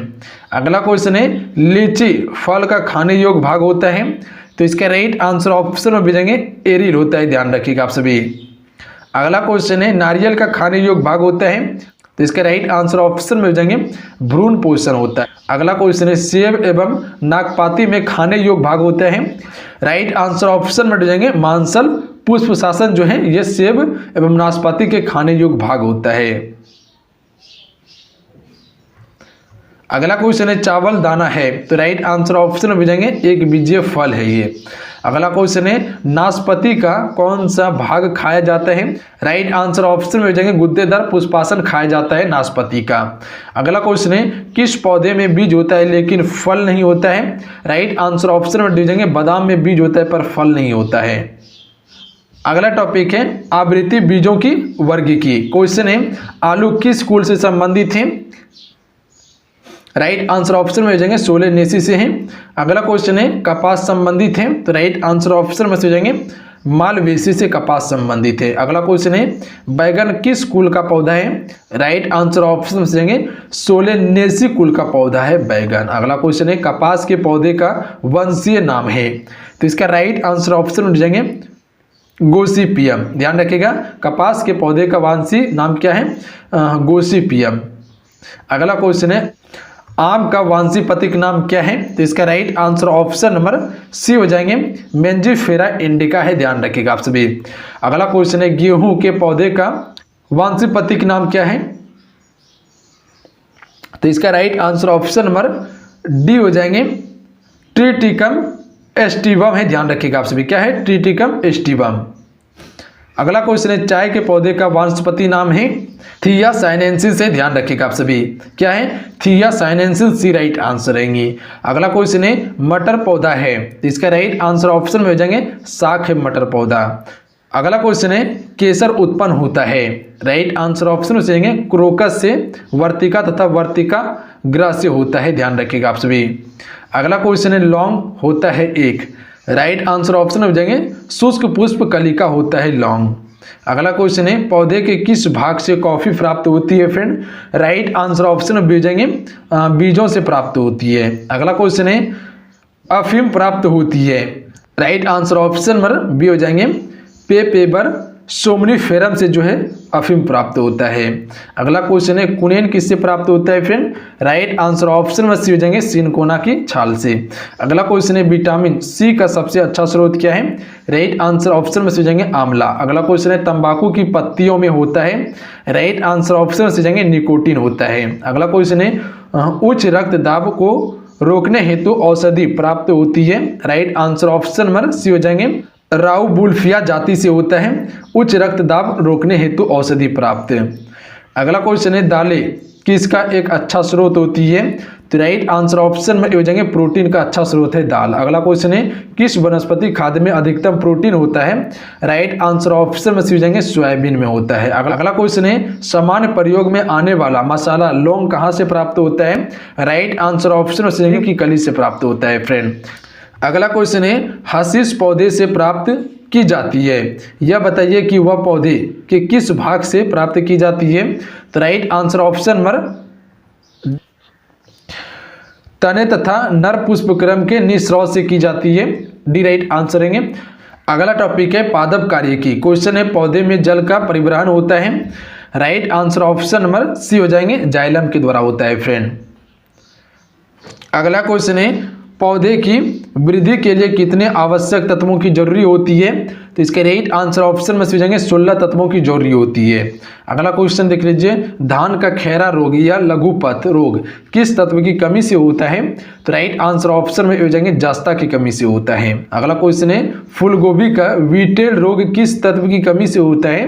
राइट आंसर ऑप्शन में भेजेंगे एमओ की कमी से होता है। अगला क्वेश्चन है पत्तियों की हरी महीनता किसकी कमी से होता है फ्रेंड? तो right answer option number B हो जाएंगे एमजी की कमी के कारण जो है कि पत्तियों में हरी महीनता की कमी होती है। अगला क्वेश्चन है वाष्प उत्सर्जन होता है, तो right answer option number D हो जाएंगे सभी वाष्पीय भागों से होता है। अगला क्वेश्चन है प्रकाश संश्लेषण की प्रक्रिया में क्या बाहर निकलता है? Right answer option number C हो जाएंगे ऑक्सीजन बाहर निकलता है। अगला क्वेश्चन है प्रकाश संश्लेषण की दर सबसे अधिक होती है, right answer option number D हो जाएंगे लाल रंग के प्रकाश में सबसे अधिक होती है। ध्यान रखिएगा आप सभी दर सबसे अधिक किसमें होती है? लाल रंग के प्रकाश में। अगला क्वेश्चन है प्रकाश संश्लेषण की दर सबसे कम आती है, तो इसका right answer option number D हो जाएंगे हरे रंग के प्रकाश में सबसे कम आती है प्रकाश संश्लेषण की दर। अगला क्वेश्चन है प्रकाश संश्लेषण होता है, तो right answer option number D हो जाएंगे केवल दिन में प्रकाश संश्लेषण होता है। अगला क्वेश्चन है प्रकाश संश्लेषण के लिए कौन सी गैस आवश्यक है? तो right answer option number D हो जाएंगे CO आवश्यक है प्रकाश संश्लेषण के लिए। अगला क्वेश्चन है प्रकाश संश्लेषण के दौरान पैदा होने वाली ऑक्सीजन का स्रोत क्या है? राइट आंसर ऑप्शन में हो जाएंगे जल है। ध्यान रखिएगा आप सभी क्या है? जल। अगला क्वेश्चन है प्रकाश संश्लेषण में पर्णहरित भूमिका है, तो इसका राइट आंसर ऑप्शन में भी हो जाएंगे प्रकाश का अवशोषण का है। अगला क्वेश्चन है शोषण मापन का यंत्र कहलाता है, राइट आंसर ऑप्शन में हो जाएंगे पोटोमीटर कहा जाता है इसे। अगला क्वेश्चन है एटीपी का अभिपर्याय है। राइट आंसर ऑप्शन में हो जाएंगे एडिनोसिन ट्राइफॉस्फेट है एटीपी का पूरा नाम। अगला क्वेश्चन है फल पकाने वाला हार्मोन है। राइट आंसर ऑप्शन में भेजेंगे एथिलीन है फल पकाने वाला हार्मोन, बी राइट आंसर है। अगला क्वेश्चन है छुई मुई की पत्ती गति होती है। राइट आंसर ऑप्शन में भेजेंगे कंपाणु कुंचन के कारण जो है कि छुई मुई की पत्ती में गति होती है। अगला क्वेश्चन है सूर्य के प्रकाश की ओर बढ़ते हुए प्रोरोह का मुड़ना कहलाता है। तो इसके राइट आंसर ऑप्शन में भेजेंगे हेलियोट्रोपिज्म कहा जाता है। अगला टॉपिक है पादप रोग। क्वेश्चन है पादप रोग का सबसे उत्तरदायित्व कारक कौन सा है फ्रेंड? तो राइट आंसर ऑप्शन में हो जाएंगे फफूंदी है। अगला क्वेश्चन है टिक्का रोग किस फसल से संबंधित है? Right answer option number D हो जाएंगे मूंगफली से संबंधित है। अगला क्वेश्चन है धान का प्रसिद्ध खैरा रोग किसके कारण होता है? Right answer option number D हो जाएगा जस्ता की कमी के कारण धान में खैरा रोग होता है। अगला क्वेश्चन है चाय में लाल रस्ट रोग किसके कारण से होता है फ्रेंड? तो right answer option number D हो जाएंगे हरे शैवाल के कारण से होता है। अगला क्वेश्चन है गेहूं से संबंधित रस्ट रोग पर कार्य करने वाला वैज्ञानिक है। राइट आंसर ऑप्शन में भेजेंगे केसी मेहता है, बी राइट आंसर है, ध्यान रखिएगा केसी मेहता। अगला क्वेश्चन है गन्ने के लाल सड़न रोग के लिए उत्तरदायित्व कवक है। डी राइट आंसर हो जाएगा कोलेटोट्रिकम फालकेटम है, डी राइट आंसर है, ध्यान रखिएगा आप सभी। अगला क्वेश्चन है आलू में होने वाली उत्तरभावी अगमारी रोग के लिए उत्तरदायित्व कवक है। राइट आंसर ऑप्शन में भी हो जाएगा फाइटोपिथेरा इन्फेस्टेनन से, ध्यान रखिएगा आप सभी, बी राइट आंसर है। अगला क्वेश्चन देख लीजिए रिंग रोग के नाम से जाना जाता है। तो राइट आंसर ऑप्शन में हो जाएंगे सेथिल रोग जो है फ्रेंड इसे रिंग रोग के नाम से जाना जाता है। अगला टॉपिक है पादप उत्तक। क्वेश्चन है व्यापारिक कॉर्क प्राप्त होती है। तो राइट आंसर ऑप्शन में समझेंगे कॉर्क कैम्बियम से प्राप्त होती है। अगला क्वेश्चन है वृक्षों की आयु वर्षों में निर्धारित की जाती है। तो इसका राइट आंसर ऑप्शन में समझ जाएंगे इसमें वार्षिक विलियों की संख्या के आधार पर जो है कि वृक्षों की आयु वर्षों में निर्धारित की जाती है। अगला क्वेश्चन है शाखाओं से पत्तियां झड़ जाती है निम्न में से किस कारण से? तो राइट आंसर ऑप्शन में समझ जाएंगे कॉर्क के बाहर विलगन परत के बन जाने से जो है शाखाओं से पत्तियां झड़ जाती है। अगला टॉपिक है पादप अनुवांशिकी। क्वेश्चन है निम्नलिखित में से किसको अनुवांशिकी का पिता कहा जाता है? Right answer option number C हो जाएंगे मेंडलीव को कहा जाता है। अगला क्वेश्चन है प्रयोगशाला में डीएनए का संश्लेषण किया था। राइट आंसर ऑप्शन में भी जाएंगे खुराना ने किया था, ध्यान रखिएगा आप सभी, हरिगोविंद खुराना ने किया था। अगला क्वेश्चन है जीन शब्द का सर्वप्रथम प्रयोग किसने किया था फ्रेंड? तो राइट आंसर ऑप्शन में जाएंगे जोहानसन ने किया था। अगला क्वेश्चन है किसके द्वारा अनुवांशिकता के विज्ञान को अनुवांशिकी कहा गया? तो राइट आंसर ऑप्शन में देंगे वाटसन के द्वारा कहा गया था। अगला टॉपिक है कोशिका विज्ञान। क्वेश्चन है सेल नाम किस जीव वैज्ञानिक ने सर्वप्रथम दिया था? तो right answer option number C हो जाएंगे रॉबर्ट हुक ने दिया था फ्रेंड। अगला क्वेश्चन है कोशिकाओं के अध्ययन से संबंधित जैविक की शाखा को क्या कहते हैं? तो इसका राइट आंसर ऑप्शन में हो जाएंगे साइटोलॉजी कहा जाता है फ्रेंड। अगला क्वेश्चन है कोशिका का ऊर्जा गृह पावर हाउस किसको कहा जाता है? तो राइट आंसर ऑप्शन में से जाएंगे माइटोकॉन्ड्रिया को कहा जाता है। अगला क्वेश्चन है कोशिका में प्रोटीन संश्लेषण होता है। तो राइट आंसर ऑप्शन में भी जाएंगे राइबोसोम में होता है। अगला क्वेश्चन है प्रोटीन निर्माण का सक्रिय स्थल है। तो इसका राइट आंसर ऑप्शन में भी जाएंगे राइबोसोम। अगला क्वेश्चन है फूलों और बीजों को विभिन्न प्रकार के आकर्षक रंग प्रदान करता है। तो इसके राइट आंसर ऑप्शन में जाएंगे क्रोमोप्लास्ट करता है फूलों और बीजों को विभिन्न प्रकार के आकर्षक रंग। अगला क्वेश्चन है पत्तियों को हरा रंग प्रदान करता है। राइट आंसर ऑप्शन में जाएंगे क्लोरोप्लास्ट करता है। अगला क्वेश्चन कर लेते हैं कोशिका के आत्महत्या की थैली कहलाता है। तो राइट आंसर ऑप्शन में जाएंगे लाइसोसोम कहलाता है। अगला क्वेश्चन है गोल्जी काय का प्रमुख कार्य क्या है? अस्त्रावी करना। अगला क्वेश्चन है कोशिका भित्ति होती है। तो इसके राइट आंसर ऑप्शन में जाएंगे प्रागमीय होती है कोशिका भित्ति। अगला क्वेश्चन है माइटोकॉन्ड्रिया किसमें अनुपस्थित होता है फ्रेंड? तो राइट आंसर ऑप्शन में जाएंगे जीवाणु में अनुपस्थित होता है माइटोकॉन्ड्रिया, ध्यान रखिएगा आप सभी। अगला क्वेश्चन है जीव द्रव शब्द प्रयोग सर्वप्रथम किसने किया था? तो राइट आंसर ऑप्शन में जाएंगे पुरकेंजे ने किया था, ध्यान रखिएगा जीव द्रव का। अगला क्वेश्चन है जीव द्रव जीव विज्ञान का वह भौतिक आधार है, यह किसका कथन है? तो राइट आंसर ऑप्शन में सीखेंगे हेक्सले की कथन है। अगला टॉपिक है पारिस्थितिकी। क्वेश्चन है पारिस्थितिकी शब्द को सर्वप्रथम प्रतिपादन करने का श्रेय किसको जाता है? Right answer option number D हो जाएंगे रीटर को जाता है, ध्यान रखिएगा आप सभी। अगला क्वेश्चन है पारितंत्र शब्द सर्वप्रथम प्रतिपादित किया था? तो right answer option number B हो जाएंगे एजी टेंसले ने किया था, ध्यान रखिएगा आप सभी। किसने? एजी टेंसले ने। अगला क्वेश्चन है खाद्य श्रृंखला बनती है? तो राइट आंसर ऑप्शन में हो जाएंगे उत्पादकों, उपभोक्ताओं एवं उपघटकों से बनती है खाद्य श्रृंखला। अगला क्वेश्चन कर लेते हैं संसार का सबसे बड़ा पारितंत्र है? तो इसका right answer option number C हो जाएगा सागर है संसार का सबसे बड़ा पारितंत्र। अगला क्वेश्चन है मृदा अपरदन रोका जा सकता है? राइट आंसर ऑप्शन से जाएंगे वनारोपण के द्वारा। अगला क्वेश्चन है सौर ऊर्जा किससे प्राप्त होती है? राइट आंसर ऑप्शन में से जाएंगे सूर्य से प्राप्त होती है। अगला टॉपिक है प्रदूषण। क्वेश्चन है मुंबई और कोलकाता जैसे शहरों में प्रमुख वायु प्रदूषक है? तो इसका right answer option number A हो जाएंगे CO एवं SO माना जाता है, ध्यान रखिएगा आप सभी। अगला क्वेश्चन है कौन सी गैस पृथ्वी पर हरित गृह प्रभाव में सर्वाधिक योगदान करती है? राइट आंसर ऑप्शन में से जाएंगे कार्बन डाइऑक्साइड करती है। अगला क्वेश्चन है भोपाल दुर्घटना में किस गैस का रिसाव हुआ था? तो right answer option number C हो जाए। अगला क्वेश्चन है ताजमहल की क्षति पहुंच रही है? राइट आंसर ऑप्शन में से जाएंगे मथुरा तेल शोधनशाला से निकलने वाली वायु प्रदूषकों से जो कि ताजमहल की क्षति हो रही है। अगला क्वेश्चन है जल प्रदूषकों को मापने हेतु निम्नलिखित में से कौन सी जांच की जाती है? तो इसका राइट आंसर ऑप्शन में से जाएंगे बायो मैकेनिकल ऑक्सीजन डिमांड का। अगला क्वेश्चन है DDT होता है? तो इसका राइट आंसर ऑप्शन में से जाएंगे अजीब उपघटनीय प्रदूषक से DDT रोग होता है। अगला क्वेश्चन है निम्न में से कौन सी गैस वायु को प्रदूषित नहीं करती है? तो इसका right answer option number A हो जाएंगे O2 जो है वायु को प्रदूषित नहीं करती है। अगला टॉपिक है जंतु विज्ञान की शाखाएं। क्वेश्चन है मानव त्वचा का अध्ययन करने वाली वैज्ञानिक शाखा कहलाती है? तो इसे क्या कहते हैं फ्रेंड? तो इसे डेमेटोलॉजी कहा जाता है। अगला क्वेश्चन है अस्थियों का अध्ययन विज्ञान की किस शाखा के अंतर्गत किया जाता है? राइट आंसर ऑप्शन में भी जाएंगे ऑस्टियोलॉजी में किया जाता है। अगला क्वेश्चन है कीड़ों का अध्ययन को कहते हैं? तो इसका right answer option number B हो जाएंगे एंटेमोलॉजी कहते हैं कीड़ों के अध्ययन को। अगला क्वेश्चन है तितलियों का अध्ययन कहलाता है?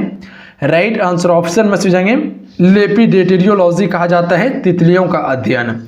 अगला क्वेश्चन है मछलियों से संबंधित अध्ययन कहलाता है? राइट आंसर ऑप्शन में जाएंगे एक्थियोलॉजी।